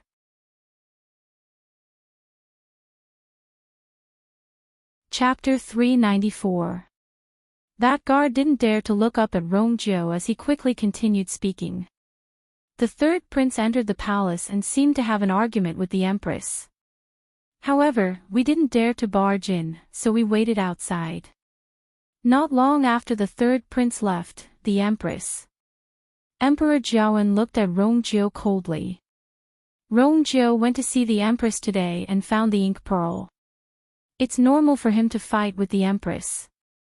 But, why would the Empress suddenly want to die? Could it really be related to Rongzhou? Rongzhou's heart sank. Emperor Zhaoan is indeed suspecting me. That guard's words just now were too persuasive. He clearly did it on purpose. Rongzhou boomed. Imperial Father, I can swear that this matter has nothing to do with me. Other than me, there's another person who went to the Empress's palace today. Emperor Zhaoan immediately asked, Who? Rongzhou took a deep breath in. Situ Xingqian. Surprise flashed across Emperor Zhaoan's eyes. Situ Xingqian. Why is she here? Emperor Zhaoan immediately looked at that guard. Did Situ Xingqian go to the Empress's palace today? The guard shook his head. Nope. His expression was sincere, and he didn't look like he was lying. The uneasiness in Rongzhou's heart intensified. He raised his voice, and his tone became much harsher as he shouted at that guard, Do you know that lying to His Majesty is a capital offense? The guard seemed to be startled and shrank back a little. I don't dare to lie to your majesty. Everything I said before is true. Rongjiu felt suffocated. When he entered the Empress's palace, he didn't ask if anyone else came. Back then, he didn't discover Situ Xingchen in time. Now that the Empress is dead, Situ Xingchen must have left. If this guard insists, no, that group of guards all say the same thing, then I can't find any evidence to prove that Situ Xingchen was there. Suddenly, he thought of something. Father, you can send someone to check the palace entrance records. Situ Xingchen must have come to the palace today. Emperor Zhaoan looked at eunuch Min, immediately send someone to check. Yes. Then Emperor Zhaoan took a deep breath. Lock down the Empress's palace immediately. No one is allowed to come near except for me. Also, seal off the news. If this gets out. He didn't finish his words, but the threat in his eyes was clear. Then, Emperor Zhaoan turned around and planned to head to the imperial mausoleum. After taking 2 steps, his body swayed and he almost fell. Eunuch Min quickly caught her and couldn't help but say, Your Majesty, why don't you rest in the palace for a while? Your current body. Emperor Zhaoan shook his head, clenched his teeth, and walked forward. What kind of place was the imperial mausoleum? That was the burial ground of country Yao Chen's ancestors. If something really happened that could not be salvaged, then he would become a sinner for all eternity. For so many years, the imperial mausoleum had never had any abnormalities.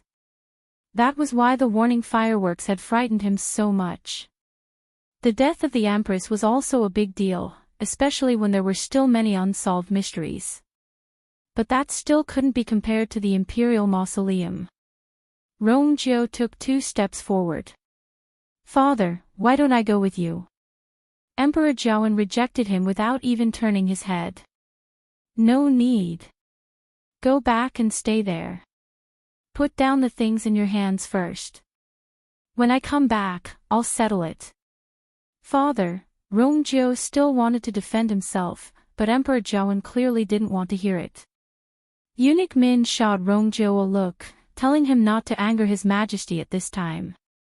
Helpless, Rongjiu could only stop in his tracks and watch as Emperor Zhaoan's figure disappeared in front of him. He could still vaguely hear Emperor Zhaoan and Eunuch Min's conversation. Have you informed Elder Yi? Don't worry, Your Majesty. Elder Yi has already received the news, and I believe he's already heading to the Imperial Mausoleum. With Elder Yi around, you don't have to be too worried. The voice gradually became softer until it couldn't be heard. Rongjiu slowly clenched his fists in his sleeves as he turned to look at that guard. A murderous intent that was filled with a thick blood aura enveloped the guard. Third Prince, please calm down. That guard clearly sensed the danger as he immediately knelt down and begged for mercy. Calm down. Rongjiu's lips curved up into a mocking smile.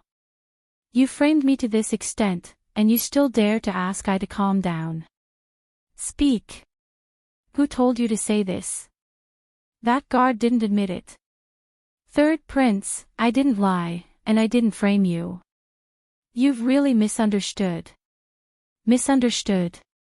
Then, Situ Xingchen going to the Empress's palace today was also a misunderstanding. Seeing that Rongjiu's aura was getting scarier, that guard guiltily shifted his gaze away and said very softly, Third Prince, I've already said it several times. Your Highness, this humble one has already said it many times. Today, other than you, no one else has entered the Empress Palace. Why don't you believe me? His Majesty has already ordered for a thorough investigation. If you don't believe me, you can personally ask around and see if anyone in the palace saw eldest Princess Situ enter the palace today. Won't everything be clear then? Hearing this, Rongjiu suddenly reacted. No. Since he dared to deny it in front of everyone and even dared to take the initiative to ask someone to investigate, it must be because he made sufficient preparations. Or perhaps, the other party dug a hole for me to jump into. Rongzhou's heart was filled with deep hatred and hatred. I didn't expect Situ Xingchen's methods to be so terrifying. Perhaps, even the Empress's death has something to do with her. Rongzhou originally wanted to go to the Empress's palace to personally see what was going on, but Emperor Zhaoan had already ordered him to go back, so he naturally couldn't do anything. He bent down, grabbed that guard's collar, and said word by word, "Today, I'll pay you back. I will remember today's score." Princely Mansion. After Rongzhou got rid of Jian Fengqi, he planned to quickly rush to the Imperial Mausoleum. Umo followed closely behind. Seeing that he was planning to leave like this, he finally couldn't help but ask, "Master, are you going to leave? Master, are you going just like this?" Rongzhou paused. Since something happened in the Imperial Mausoleum, many people would definitely head there. Especially Emperor Zhaoan. If they saw that Prince Li, who should be resting in his residence, also appeared in the Imperial Mausoleum, I wonder how they would react. Rongzhou closed his eyes. "I was too anxious, so I actually forgot such a simple thing." Once he thought of you being in the Imperial Mausoleum, his heart seemed to be suspended in midair. He was filled with anxiety and torment, and he couldn't wait to run over immediately. He turned around and glanced at Umo. "Go and inform Yan Gu. He naturally knows what to do." "Yes. But... Master, your side, I know what I'm doing. I understand." Mobile users, please browse and read. A better reading experience comes from Love Network.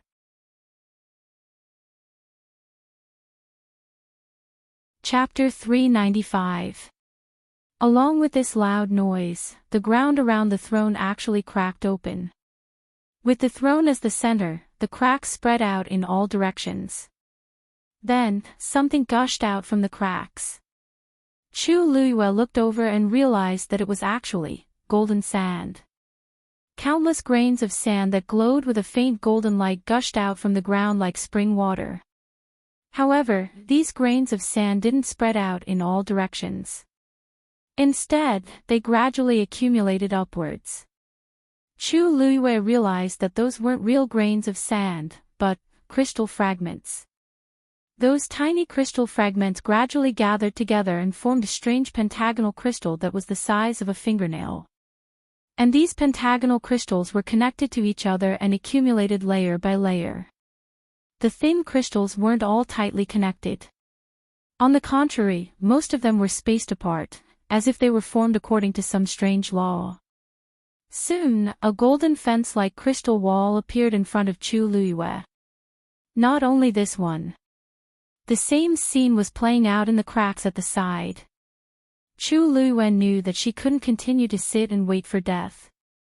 Otherwise, when the golden crystal wall accumulated, it would be several times more difficult for her to get out. She immediately stood up, intending to leave the throne. However, the moment she stood up, all the movements around her suddenly stopped. It was as if someone had pressed the button to stop time, stopping everything. Chu Luiyue paused and her expression turned serious. Then, she cautiously took a step forward. Buzz! A faint buzzing sound was suddenly heard. The void in front of her suddenly rippled. Streaks of golden lines spread out like water ripples before disappearing completely.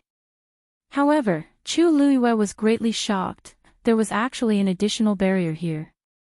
Moreover, from the probing just now, this barrier was absolutely not something that she could break through at her current level. She looked to the side and tried twice. Sure enough, the entire throne was shrouded in a sealed enchantment. Chu Luiyue sat back on the throne. Everything around her immediately returned to normal. The sound of fine sand flowing could be heard. The bright golden light illuminated the entire space as if it was 100 suns. However, Chu Luiyue's heart gradually sank to the bottom. Looking around, the walls made of thin golden crystals were already taller than a person.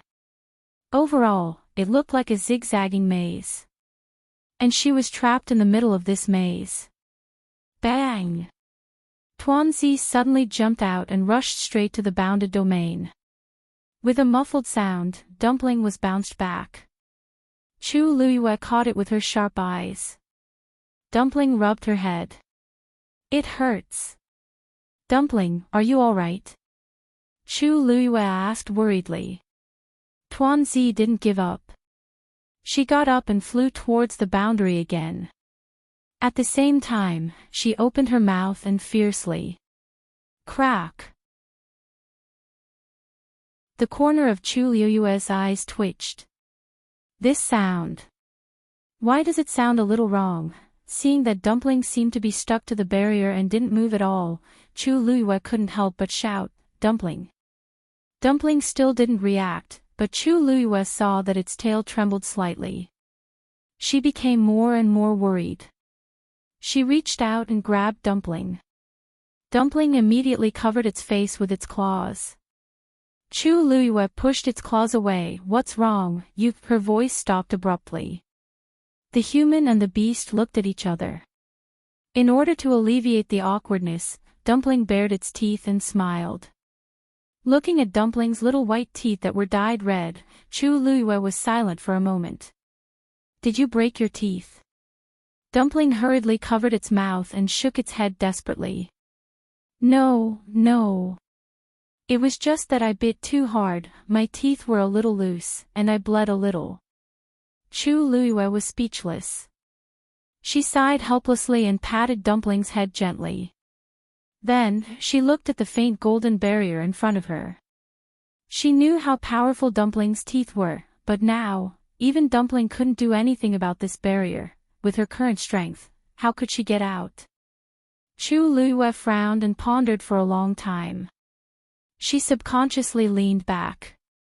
Her back suddenly felt a little uncomfortable. Oh right, she almost forgot that there were words on the back of the backrest. Wait! Chu Luiyue's eyes suddenly lit up. What was written on it just now? East of the weak water, metal. Metal, heaven and earth were chaotic, and the 5 elements were born. Metal, wood, water, fire, earth. Could it be that this metal referred to the 5 elements? The 5 elements reinforced and restrained each other. Among them, fire could restrain metal. She placed Dumpling on her shoulder and took out the heavenly square cauldron again.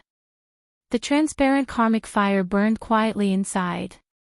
Then, Chu Luiyue held her breath and focused all her attention and energy on the heavenly square cauldron. The fire moved according to his heart. With a hong sound, the transparent karmic fire instantly rose up. It pounced toward the barrier. Whoosh! The two met and let out an ear-piercing sound. That faintly golden barrier actually started to burn. While Chu Luiyue was dealing with all kinds of situations in the Imperial Mausoleum, it was peaceful outside Golden Inheritance Peak. Zhong Qi and the rest stood at the top of the mountain and stared at the slowly rotating circular plate with gloomy expressions. Ever since the two of them disappeared, there were no more movements. They couldn't enter the Imperial Mausoleum from this circular plate and could only watch it rotate from the side. There was nothing they could do. No one knew what the situation in the Imperial Mausoleum was like. The quieter it was, the more uneasy they felt. Suddenly, the sound of something cutting through the air was heard. Zhong Qi immediately looked up. When he saw who it was, he immediately went forward happily. Old Man Yi. It was Yi Zhiding. He was originally repairing Joyo Tower in the academy when he suddenly saw the warning fireworks. He knew that something had happened in the Imperial Mausoleum, so he rushed over. Yi Zhiding was about to speak when he saw the circular plate slowly rotating at the top of the mountain. He couldn't help but be shocked. The Imperial Mausoleum has been activated. Zhong Qi's lips moved, and he lowered his head. Old Man Yi, please forgive us. It's all because of our incompetence. That's why those two people took advantage of the loophole. Yi Zhiding's expression was solemn. 2 people. Have you confirmed their identities? Zhongqi looked ashamed. We couldn't. They moved too quickly. By the time we discovered them, they were already at the top of the mountain and had directly activated the Imperial Mausoleum. We didn't have time. Yi Zhiding was even more confused. How is this possible? Golden Inheritance Peak's barrier can't be opened without the key. How did they enter silently? Zhongqi and the rest fell silent. Yi Zhiding suddenly paused. Could it be that those 2 people have the key to Golden Inheritance Peak's barrier?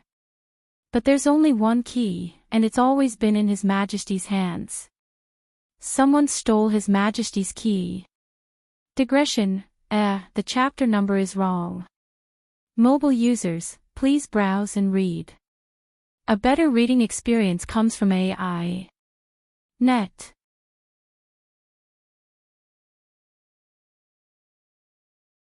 Chapter 396. In the Palace. Rongjiu strode quickly towards the imperial study. Along the way, the palace servants greeted him respectfully. Now that the crown prince and the empress were under house arrest, His Majesty had delegated many tasks to His Royal Highness. Everyone could see that the situation in the capital was about to change. However, when they saw Rongjiu's tense expression, they did not dare to say anything. Rongjiu walked quickly, his heart full of regret. Despite all his calculations, he did not notice that Situ Xingqian was also in the Empress's palace at that time. If he had been more careful at that time, he would definitely have noticed that something was wrong. Or, if he had taken a step forward and pulled open the screen, he would have found Situ Xingqian. However, he did not. Things had been progressing too smoothly in the past few days, so much so that he had forgotten about the existence of this person. At first, he did not pay much attention to it, but now that he thought about it, he felt that there was a mystery everywhere. Situ Xingqian and Rong Jin were engaged, and even after Rong Jin's accident, he did not ask to cancel the engagement. If this was not a conspiracy, then what was it? Situ Xingqian must know something, and that was why he was willing to help the Empress and Rong Jin. Before this, he had not thought of investigating Situ Xingqian. Before he reached the imperial study, Rongjiu suddenly heard a sudden rush of footsteps in front of him. He looked up and saw Emperor Jiawen walking at the front. Emperor Jiawen's expression was gloomy and fierce like he had never seen before, with a strong murderous aura. Rongjiu was shocked. What had happened this time? Greetings, father. Rongjiu quickly stepped forward and bowed. When Emperor Jiawen saw Rongjiu, he frowned. Why are you still in the palace? At this time, Rongjiu should have already left the palace. Rongjiu immediately said, Father, I have returned because I have something important to tell you immediately. Emperor Jiawen did not stop and continued to walk forward. Whatever it is, wait for me to come back. As he spoke, he had already passed by Rongjiu. Rongjiu was stunned. What was going on? Father, I really have an urgent matter. Oh, Your Highness, please wait for a while. Eunuch Min walked to Rongjiu and waved the horsetail whisk in his hand, trying to persuade her. Don't you see how anxious His Majesty is? Anyway, His Majesty is definitely not in the mood to listen to what you have to say. Please wait patiently for the time being. Rongjiu asked suspiciously, Eunuch Min, please enlighten me. This father seems to be in a hurry. What is he going to do? You still don't know. Eunuch Min blurted out in shock. He quickly looked around, pointed to the sky, and said in a low voice, That's right. He lowered his voice and said, Didn't you see that movement just now? Rongjiu was stunned for a moment and then understood. That news came from the mausoleum. How could His Majesty not be anxious? Eunuch Min slapped his thigh. This old servant has to leave quickly. Your Third Highness, you should do as you see fit. After that, eunuch Min immediately chased after Emperor Joan. Rongjiu stood on the spot, his heart pounding. After talking to Chu Xianmin, he was filled with shock, anger, and regret. He had returned to the palace before he could think of anything else. While walking on the road, he also noticed the huge firework. Of course, he knew that it was used to send a message, but because he was so focused on Situ Xingqian, he did not realize that it was a warning from the direction of the mausoleum. It meant that something had happened to the mausoleum. Although Rongjiu was not in the capital, he knew that the gold pillar peak where the mausoleum was located had always been heavily guarded. Now that this news had come, it must be a big problem. It would be strange if Emperor Zhaoan was not anxious. Just as Rongjiu was pondering whether he should go back to the Empress Palace to check if Situ Xingqian had been there, Emperor Zhaoan, who had just left, was intercepted again. This time, the person who came was an armored guard. He had rushed all the way here, and his expression was one of panic. He directly knelt in front of Emperor Zhaoan and cried out in panic. "Your Majesty! Bad news!" Emperor Zhaoan felt as if his head had been hit by a heavy hammer. His head was hurting. Bad news. Something had happened to the mausoleum. What could be worse than this? Speak. Zenith Emperor was forced to stand still and shouted in a deep voice. The guard knelt on the ground, his body shivering. "Your Majesty, the Empress is dead." Suddenly, there was a dead silence. Emperor Zhaoan's expression suddenly froze. Rongjiu heard the voice and looked up. He saw that the guard was indeed the one in charge of guarding the Empress Palace. Did he just say, the Empress was dead? An ominous premonition surged in Rongjiu's heart. He strode quickly to the side of the guard. "What did you just say? Say it again." The guard was startled by his sudden question. He shrank back a little before replying in a trembling voice, "I'm sorry, but I'm sorry. The Empress killed herself." Useless. Emperor Jairwan finally reacted and viciously kicked the guard in the chest. "Didn't I say that no matter what, we must keep an eye on the Empress? The Empress deserved to die 1,000 times for what she had done." However, there were still many things that he had not clarified. She had suddenly died. What should he do next? "You! What the hell did you do?" The guard endured the pain and said in a trembling voice. "Your Majesty, we've been standing guard outside, and will go in every hour to check it out." But, the Empress actually hit her head against the wall. When we heard the noise, the Empress was already. They were actually very wronged. The Empress had been in the same state for the past few days. Even though she had suffered a lot of pain, she still endured it. Who would have thought that she would suddenly change her mind?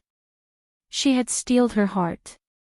That collision was especially hard.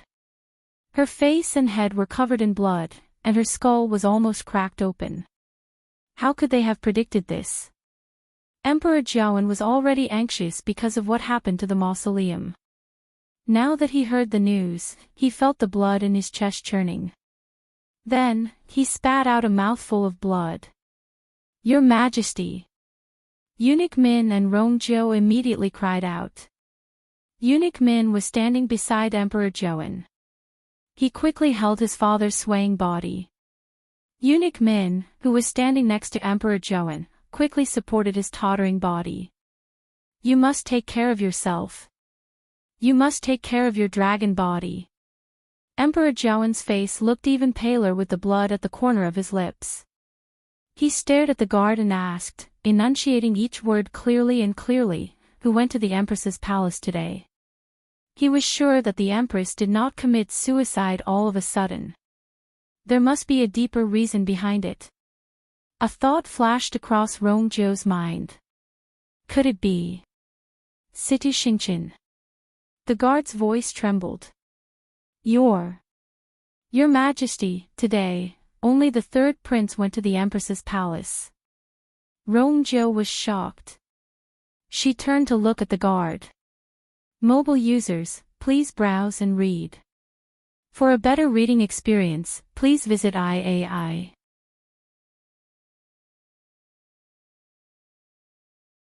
Chapter 397.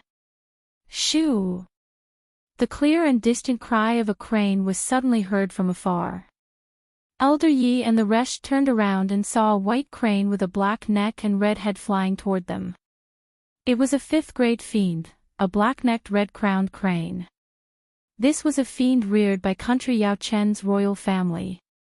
Emperor Zhaoan was sitting on its back. Under normal circumstances, the royal family rarely summoned the black-necked red-crowned crane. However, something happened in the imperial mausoleum, so Emperor Zhaoan couldn't care less. This allowed him to rush over quickly, and he was only slightly slower than Elder Yi.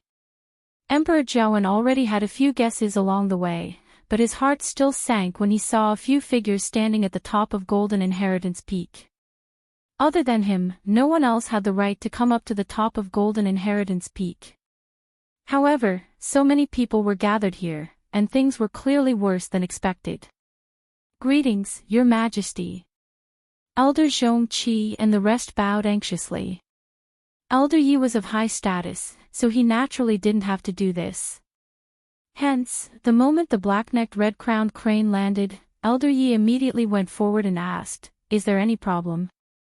"Your Majesty, was the key to Golden Inheritance Peak's barrier stolen by someone?" Emperor Zhaoan jumped down from the black-necked red-crowned crane's back and was shocked. "No. I've been keeping it well, and it's with me now." Elder Yi and the rest looked at each other. "Your Majesty, are you sure?" asked Elder Yi again. Emperor Zhaoan raised his hand, and a strange pattern appeared on his palm. "That key is indeed still with Emperor Zhaoan." "What exactly happened?" "Elder Yi, why do you ask?" Emperor Zhaoan was also confused. Elder Yi said solemnly, "Two secret doors were opened. Two people secretly opened the barrier of Golden Inheritance Peak and opened the Imperial Mausoleum. They have already entered." The entire process was very secretive, and Zhong Qi and the rest only realized that something was amiss when they reached the peak. "Hence, we suspect that they stole His Majesty's key." However, that doesn't seem to be the case now. There was too much information in this sentence, and Emperor Zhaoan was dazed as his voice trembled. What? The Imperial Mausoleum has been opened. Before he could finish his sentence, he glanced from the corner of his eye and finally saw the slowly spinning circular plate not far away. Just now, he had rushed over in a hurry and didn't see it. Emperor Zhaoan's chest seemed to be blocked by something, and he felt so stifled that he couldn't breathe. Country Yao Chen's Imperial Mausoleum had existed for thousands of years and would only open when the previous emperor passed away. But now, it had been opened all of a sudden. Who is it? Emperor Zhaoan's face turned green, and the veins on his forehead bulged. Elder Zhong Qi and the others immediately knelt down. "Your Majesty, please calm down. We didn't see the appearance of those two people. Your subordinates are incompetent, please punish us, Your Majesty." Emperor Zhaoan took a deep breath in and suppressed the anger in his heart with much difficulty. Since it had already happened, what was the point of punishing him now? "Go and find him immediately. We must find these two people." Elder Zhong Qi and the others broke out in cold sweat. Mr. Yi sighed and helped to explain. "Your Majesty, the Imperial Mausoleum has been opened. Ordinary people are unable to enter. I'm afraid you'll have to do it yourself before we can enter." Emperor Zhaoan rubbed his glabella. "I forgot about this. Wait, if that's the case, how did those two people enter?" The crowd fell silent. "They can even open Golden Inheritance Peak's barrier. What else can't they do?" The other party clearly came prepared. Emperor Jiawen also thought of this and couldn't help but feel even more frustrated. He had always sent soldiers to guard Golden Inheritance Peak, but he didn't expect someone to find a loophole so easily. This is like slapping my face harshly. He walked to the circular plate and tightly knitted his brows. Other than when the previous emperor was buried, he had never seen this circular plate move. I didn't expect this to happen. Emperor Jiawen took a deep breath in and slowly raised his hand. The strange pattern appeared in his palm again. A silver light suddenly flashed on the circular plate. But very quickly, the light suddenly disappeared. Emperor Jiawen's expression changed. I can't open the Imperial Mausoleum anymore. In the forest outside Golden Inheritance Peak, someone was quickly moving forward. It was Situ Xingqian and Rong Jin. Rong Jin looked up and took a deep breath before he said, I'm sorry. Golden Inheritance Peak is in front. Situ Xingqian followed his gaze and looked over. Golden Inheritance Peak was still the most eye-catching one in this undulating mountain range. It was steep and had a majestic aura. Even though they were still a distance away, they could already feel the frightening suppression. She clenched her fists in her sleeves. It turns out that the barrier outside Golden Inheritance Peak is actually this strong. This is going to be troublesome. Just as she was about to continue forward, Rong Jin suddenly called out to her. Xingqian, hold on. Situ Xingqian turned around and saw Rong Jin staring at Golden Inheritance Peak with a stern face. If you continue forward, you'll reach the periphery of Golden Inheritance Peak. You can't go any further. Situ Xingqian didn't understand what he meant, and her eyes were filled with confusion. Rong Jin explained, there's a lot of guards there. There are usually many guards guarding that place. Now that something has happened to the Imperial Mausoleum, they must have sent more people. Perhaps, Imperial Father had already arrived.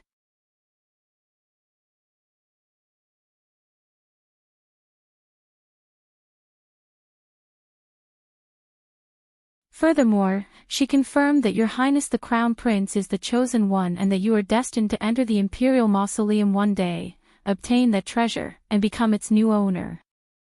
Once you obtain that treasure and decipher its secrets, you will be able to obtain heaven-defying powers. Rong Jin swallowed his saliva and looked at Golden Inheritance Peak with unconcealed desire and excitement. The ability to reach the heavens.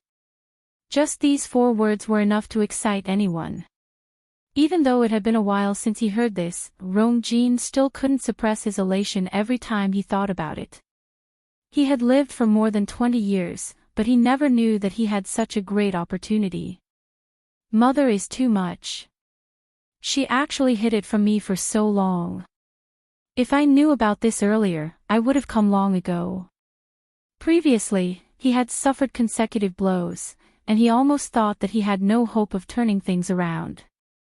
Who would have thought that he had such a trump card?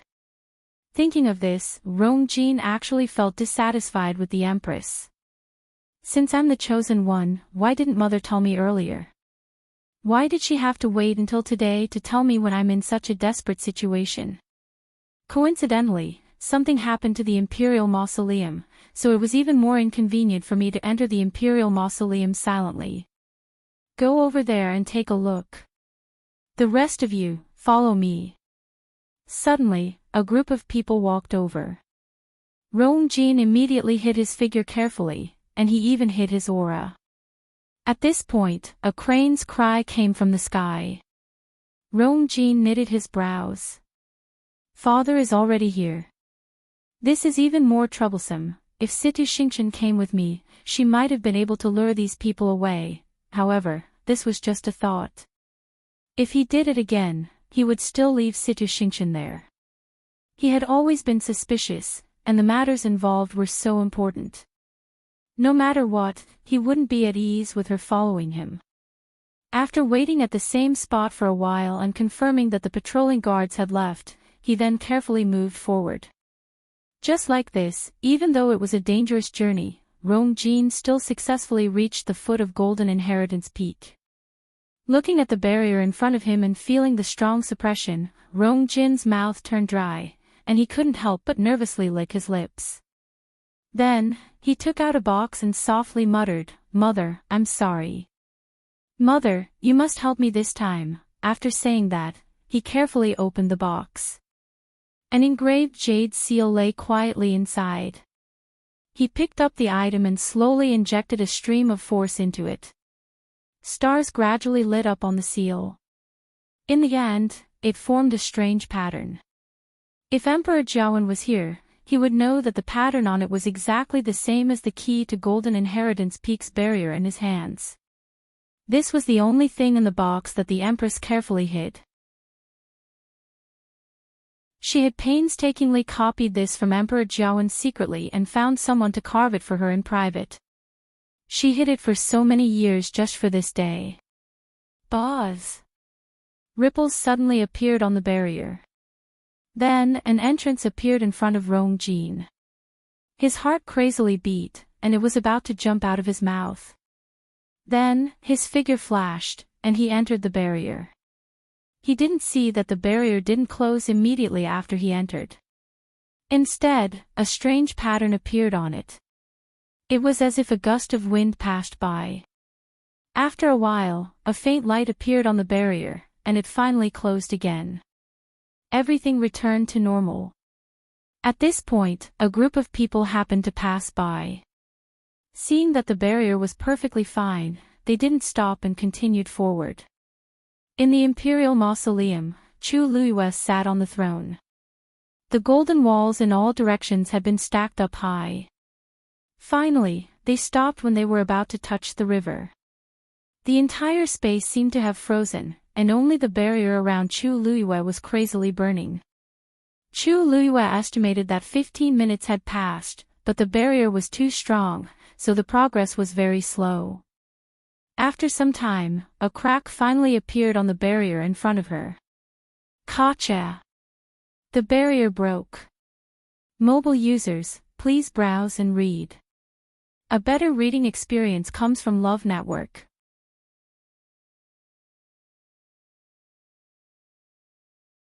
Chapter 399. After making the first breakthrough, the rest of the matters progressed much more smoothly. The surrounding barrier that was suffused with a faint golden color was like ice.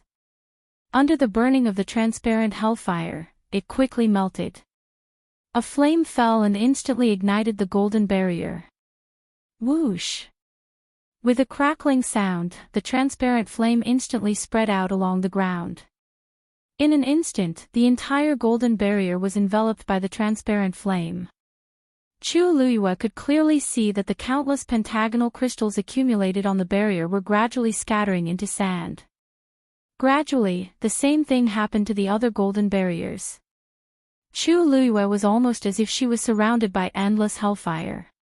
Fortunately, perhaps because the heavenly square cauldron had already recognized her as its master, she did not feel any burning sensation. On the other hand, Dumpling could not take it anymore and hid back again. When the first golden barrier completely disappeared and turned into scattered sand again, Chu Luiyue suddenly felt a strange force flowing into her body along the transparent hellfire. She blinked her eyes in surprise. The golden crystal contains abundant energy. When you use the hellfire to burn it, it is almost equivalent to extracting all the energy from it. The legendary three-eyed eagle suddenly spoke, its tone as cold as ever. But if one listened carefully, one could feel a slight fluctuation of unfairness. It had only followed Chu Luiyue for a short period of time, but it had already seen with its own eyes that she had encountered so many opportunities. It was not an exaggeration to say that such luck was heaven-defying. Even it could not help but feel waves of emotions. It had lived for so long, but it had never seen anyone with better luck than Chu Luiyue. Most people felt that cultivation depended on talent first and hard work second. But in reality, the most important thing was luck. Chu Luiyue, on the other hand, had all three of these qualities. Now, it seemed to understand why the heavenly square cauldron was willing to recognize Chu Luiyue as its master. It even began to feel that Chu Liuyue's promise to help it recover its physical body was not as ridiculous as it seemed at the beginning. If it continued to develop like this, Chu Liyue might really become one of the people standing at the peak in the future. Chu Liyue did not know that the legendary three-eyed eagle had thought so much in this short period of time. After a while, she asked with uncertainty. "You mean I am also cultivating like this?" The legendary three-eyed eagle sneered. "When you cultivate, are you so efficient?" Chu Liyue, was it praising her luck or saying that her cultivation was slow? But this was not important. What was important was that there were hundreds of golden barriers here.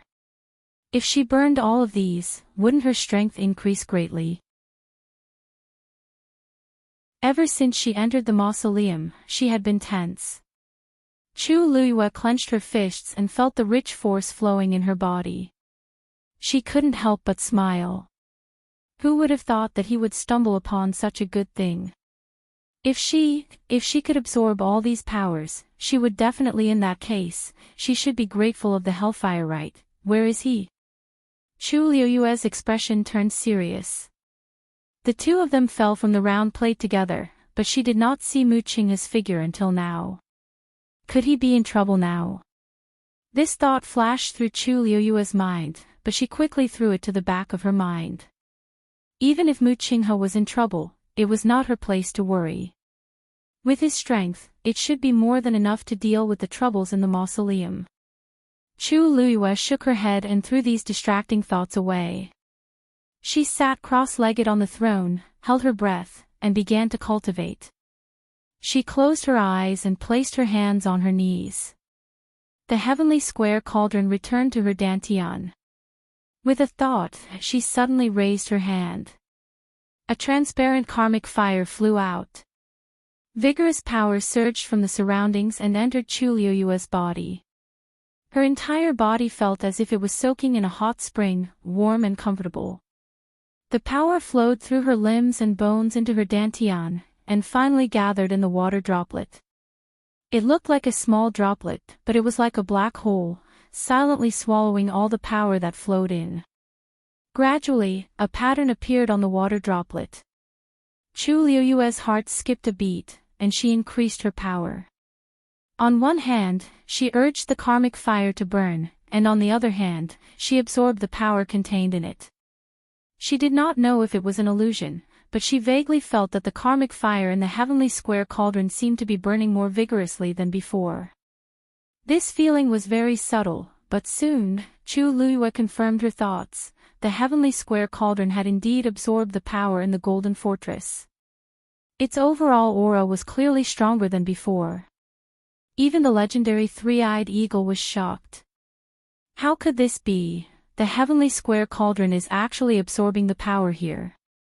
Chu Liyue did not know, but it knew. The heavenly square cauldron was a supreme sacred object, and it would not touch ordinary heaven and earth force at all. Therefore, although it had been suppressed for 1,000 years and had been severely damaged, the heavenly square cauldron had never moved. Except for one kind of power. But, how could there be one here? Chu Liyue did not know what the legendary three-eyed eagle was thinking, and she thought it was just surprised by this scene. There was a strange connection between her and the heavenly square cauldron, so she knew very well that the heavenly square cauldron looked intact, but in reality, it was not. Now, it seemed to be repairing itself on its own accord. This was naturally a good thing for Chu Liyue. After confirming this, Chu Liyue quickly withdrew her thoughts and continued to concentrate on her cultivation. The surrounding golden fortress was constantly melting under the burning of the transparent karmic fire. Piles of scattered golden sand appeared on the ground. The aura on Chu Liyue's body was also constantly strengthening. After an unknown period of time, Chu Liyue suddenly felt as if she had touched an invisible barrier. Her heart skipped a beat. That was the sign of breaking through to a stage 3 warrior. At this moment, a second pattern appeared on the water droplet in her dantian. The more it was like this, the calmer Chu Liyue became. She methodically continued to absorb the power. She knew that she was not the same as ordinary cultivators. With the suppression of the water droplet, it would be more difficult for her to break through to a stage 3 warrior than others. But gradually, Chu Luiyue discovered another problem. The yuan meridian in her body seemed to be unable to withstand the impact of so much power and began to ache faintly. At first, it was only a slight tingling, but it quickly developed into an intense pain all over her body. That frightening power continuously washed over her yuan meridian, almost tearing it apart. Chu Luiyue tried to reduce the influx of power, but to her horror, she found that she could not stop it at all. Mobile users, please browse for a better reading experience from Love Network.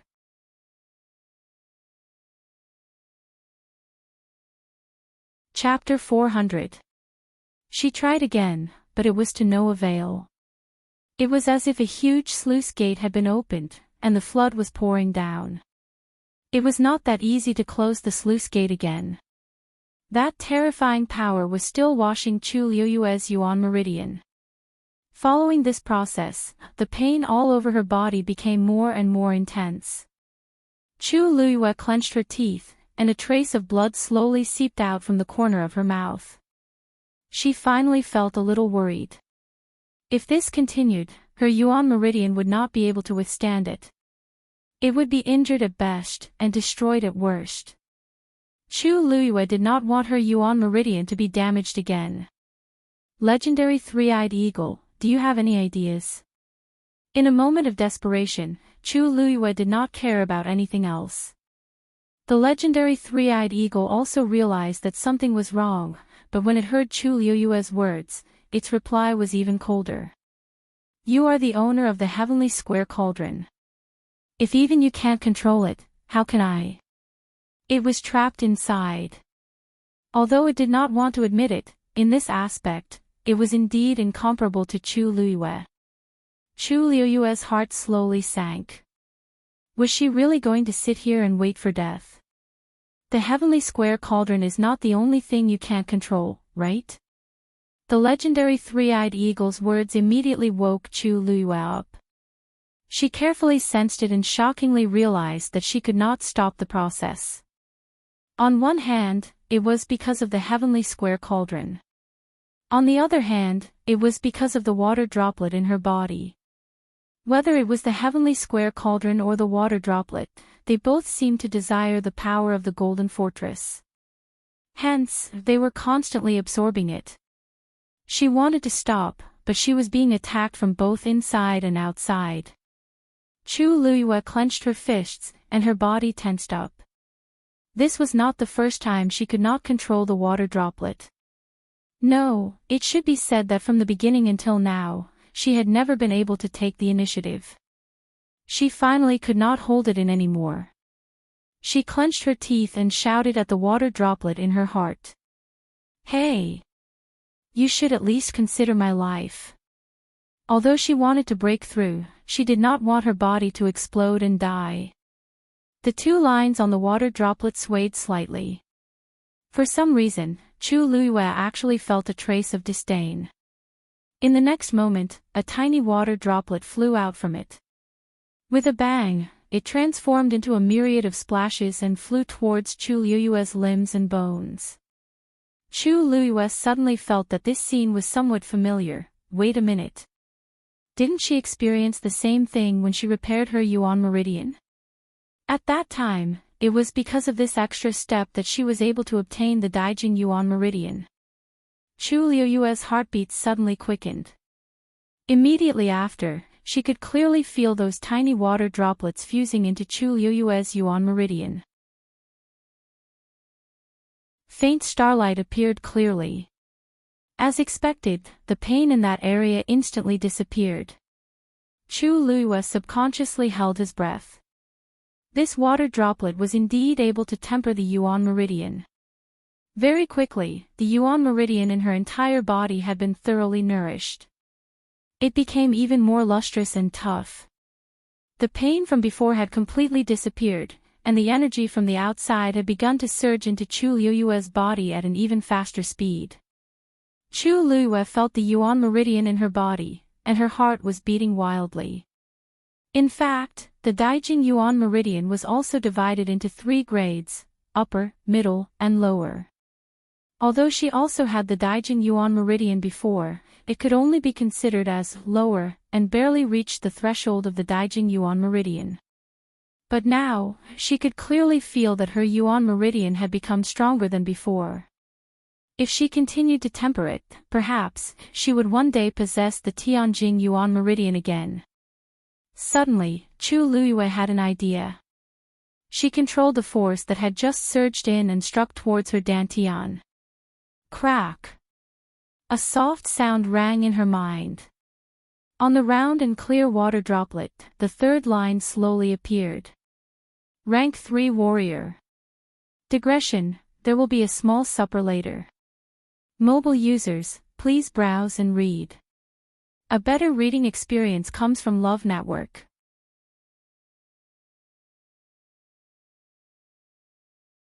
Chapter 401. When the 3rd line appeared, Chu Luiyue suddenly felt her entire body's Yuan meridian brighten up. She had really broken through to the medium level of the Daijing Yuan meridian. Everything happened too quickly. Chu Luiyue did not even have time to react. She only felt her body fill with power. Something was surging in her chest, causing her to unconsciously look up to the sky and roar. A ferocious and crazy power spread out from her body. Boom! Boom! Boom! Beams of energy surged in all directions. The transparent karmic fire exploded one after another, instantly destroying the remaining golden barrier. Golden sand flew. There was a sudden movement above her head. Chu Luiyue looked up and saw the floating river above her head suddenly flow faster. Gradually, a vortex actually appeared in the centermost position. Chu Luiyue suddenly had a premonition. The next moment, her body flew up uncontrollably. She disappeared into the whirlpool.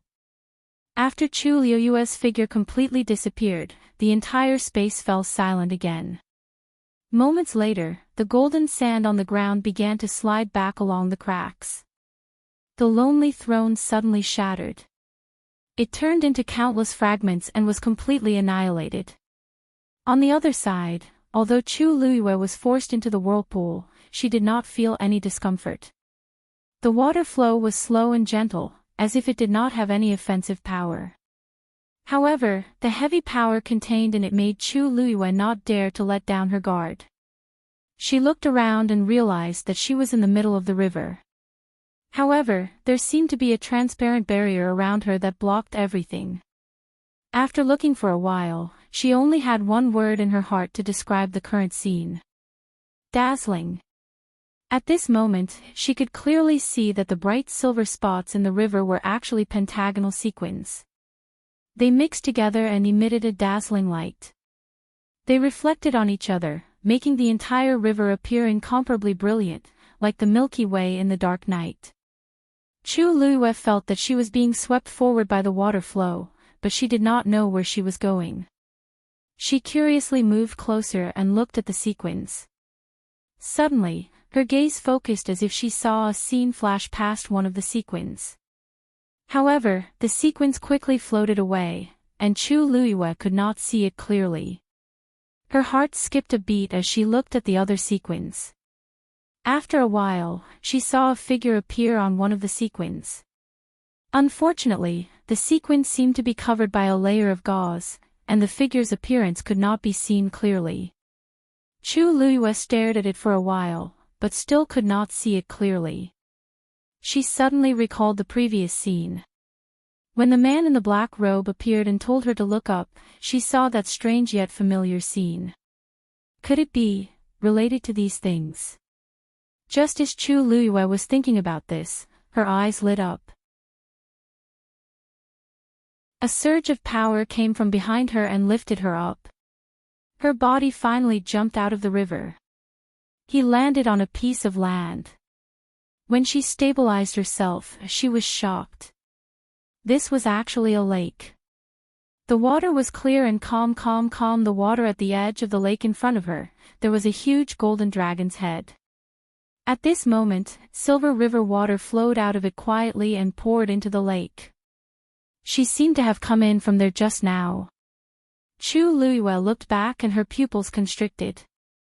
At this moment, she was actually standing on a square platform built in the middle of the lake. Mobile users, please browse for a better reading experience from Love Network.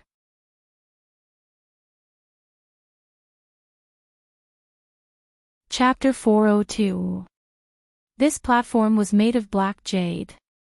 Chu Luiyue lowered her head and could see her reflection clearly. In the middle, there was a small pyramid-shaped silver crystal floating. Chu Luiyue stared at it. She could feel that the inexplicable calling from before was coming from this silver pyramid. At this moment, she was only dozens of steps away from the silver pyramid. Chu Luiyue took a deep breath and walked forward. Her footsteps echoed in the entire space.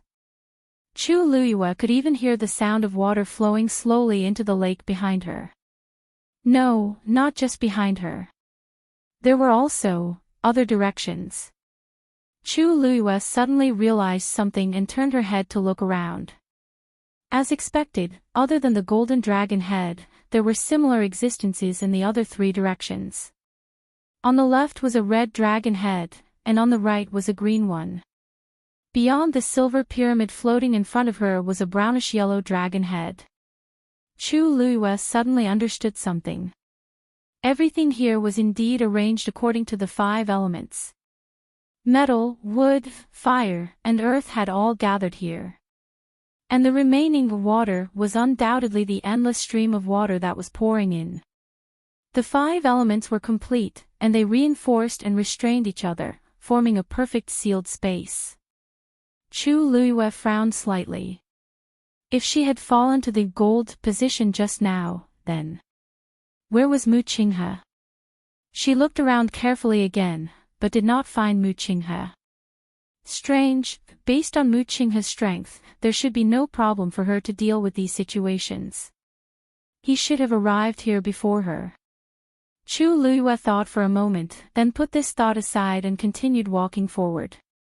When she was only 3 steps away from the silver pyramid, she finally felt a strong pressure. She immediately stopped, her eyes still fixed on the floating pyramid in front of her. It was only the size of a palm, but Chu Luiyue had an inexplicable feeling when she looked at it.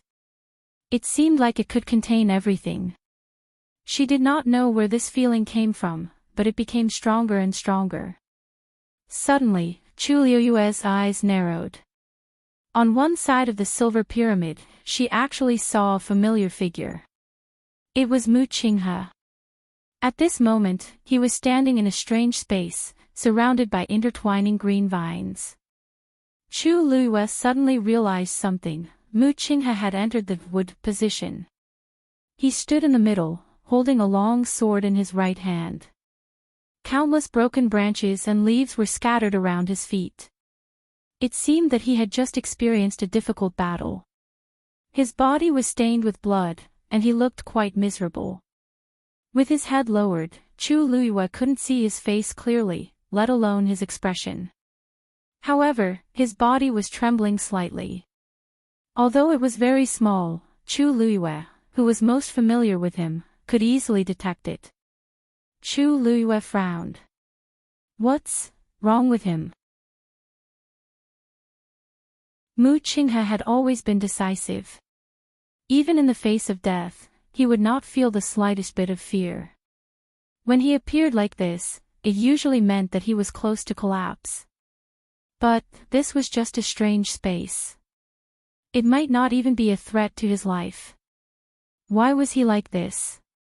Your Highness, Mu Qinghe muttered and spat out 2 vague syllables. Chu Luiyue finally recognized what he was saying, but the doubts in her heart deepened. Your Highness. Who is Mu Qinghe calling? With his status, there weren't many people who could be called by him in this way. Jiang Yuqing, or Sheng Wanwan. Chu Luiyue held her breath, wanting to listen more carefully. However, Mu Qinghe did not speak again, but suddenly raised the hand holding the sword.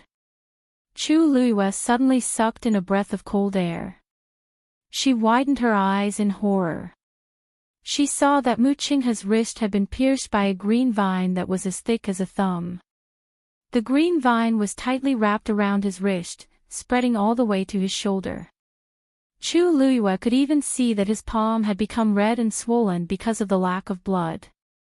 Fresh blood gushed out from the wound on his wrist, but it was quickly absorbed by the green vine. A tender green leaf quickly turned yellow and fell to the ground. Then, a second leaf, a third leaf. Chu Luiyue was slightly shocked. Is there something wrong with Mu Qinghe's blood? Why did these green vines wither so quickly? Before she could figure it out, something even more surprising happened. At the place where the withered leaf had fallen, a small piece of green and yellow leaf grew out again. And the green vine seemed to be wrapped even tighter. Only then did Chu Luiyue know that the broken branches and withered leaves on the ground came from this. An intense pain came from his right arm, almost causing Mu Qinghe's mind to go blank. But in reality, the thing that caused him the most pain was not the green vine that was chasing after him. He used the last of his strength, waved the long sword in his hand, and slashed it forward. Crash! The ferocious sword aura caused all the withered branches and withered leaves on the ground to fly up. It even completely split the green vine on the wall in front of him from the middle. But the green vine was spreading very quickly. After it broke, it immediately wrapped around again, and even grew new branches and leaves. The lush branches and leaves swayed with the wind, as if nothing had happened. But on Mu Qinghe's side, because he had forcefully waved the sword, it caused the wound on his wrist to be torn open again. Suddenly, Mu Qinghe let out a roar filled with despair and grief. Chu Luiyue's heart skipped a beat when she saw this. What was Mu Qinghe doing? Was he trying to break out of the green vine? But if that was the case, why did his emotions become like this? It was as if there was something buried in his heart for too long. Plop! Mu Qinghe's voice gradually became softer, and finally, he knelt on the ground. And the sword in his hand also fell to the ground powerlessly. The space fell into a terrifying silence. The green vines around them were full of vitality, but Mu Qinghe, who was in the center, was shrouded in a strong aura of loneliness and madness. Chu Luiyue had never seen him like this. After a while, Mu Qinghe finally raised his face. Chu Luiyue covered her mouth. Mu Qinghe's face was actually full of tears. Despair, loneliness, anger, sadness, regret. Chu Luiyue did not know how to describe Mu Qinghe at this moment. He was like a trapped beast in a desperate situation. He had followed her around for so many years, but she had never seen him cry. It was as if a giant hammer had smashed heavily into Chu Luiyue's heart. Perhaps it was because of the silver pyramid, but Chu Luiyue could clearly see his face, and even his eyes. For a moment, Chu Luiyue almost thought that Mu Qinghe was looking at her. Your Highness. Blood flowed from the corner of his mouth as he muttered softly with undisguised nostalgia and dependence. Chu Luiyue's heart skipped a beat. He was actually calling her. Mobile users, please browse for a better reading experience from Love Network.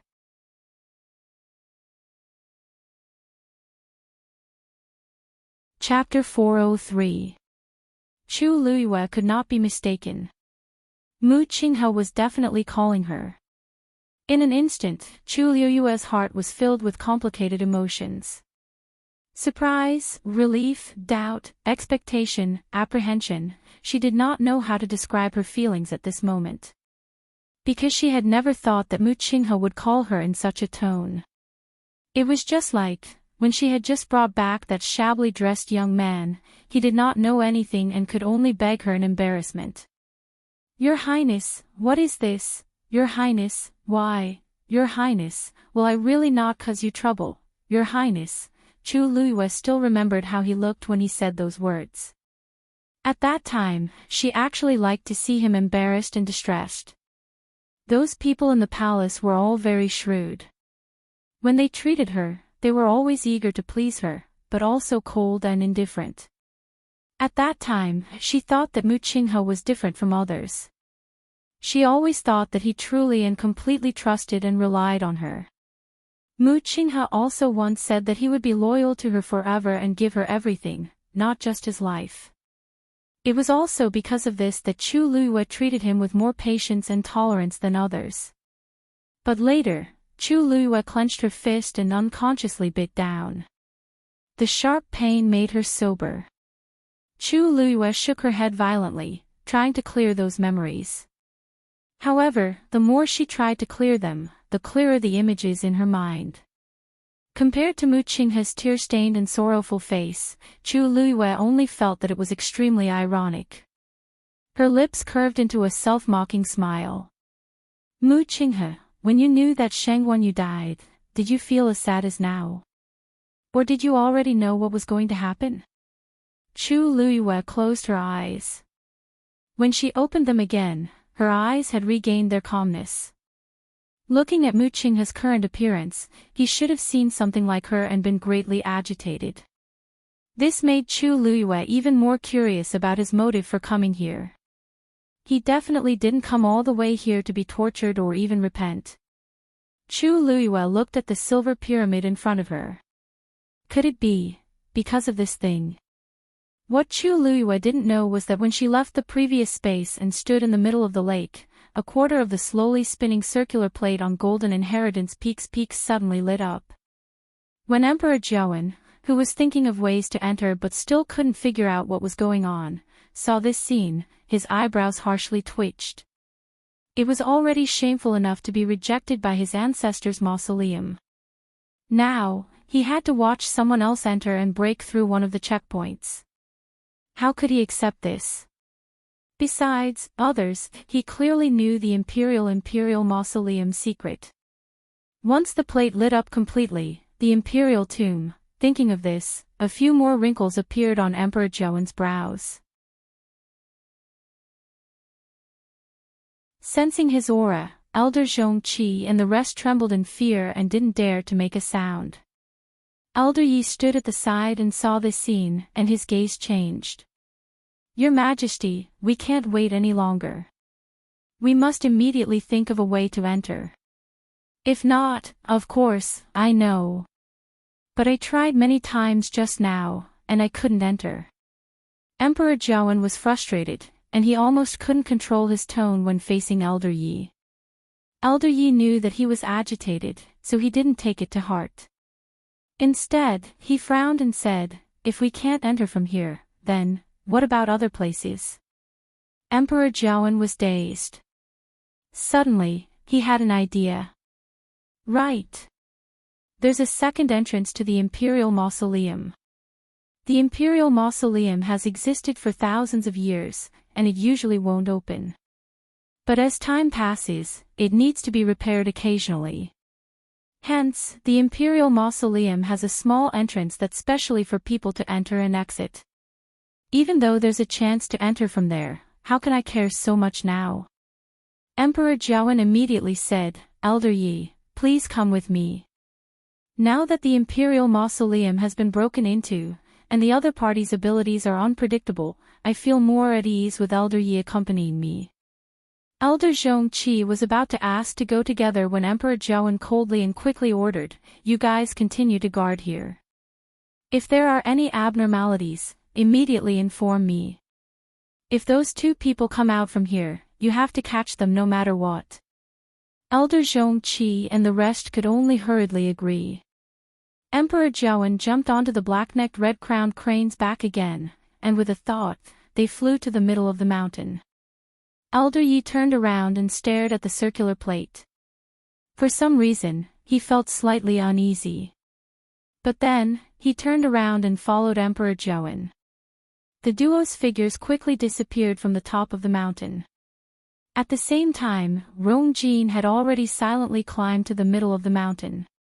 Emperor Zhaowen and the rest were at the top of the mountain, but he didn't dare to walk up the stairs as he was worried that he would expose himself. Hence, he chose to find his way up through the lush forest. Even though it was much slower this way and he would be scratched by the sharp rocks from time to time, it was still safer. Besides, he didn't plan on going to the top of the mountain. From what he knew, there was a small entrance at the middle of Golden Inheritance Peak. He was prepared to enter from there. The surroundings were silent, and Rong Jin could hear his own breathing and heartbeat. The climb up was very dangerous, and it used up quite a bit of his energy. However, his heart was still filled with excitement and anticipation, and he didn't feel tired at all. As long as I can get the treasure in the Imperial Mausoleum, there's nothing for me to be afraid of. Even Imperial Father would not be able to stop him. Relying on this belief, Rong Jin actually climbed up the steep mountain. When he counted half of the total number of steps, he finally stopped and started to walk horizontally to search for the small entrance. However, he couldn't find it even after searching around the middle of the mountain for half a day. He couldn't even see anything strange. Other than rocks and trees, there was nothing else. Rong Jin gradually became anxious. If I can't find it, shoo!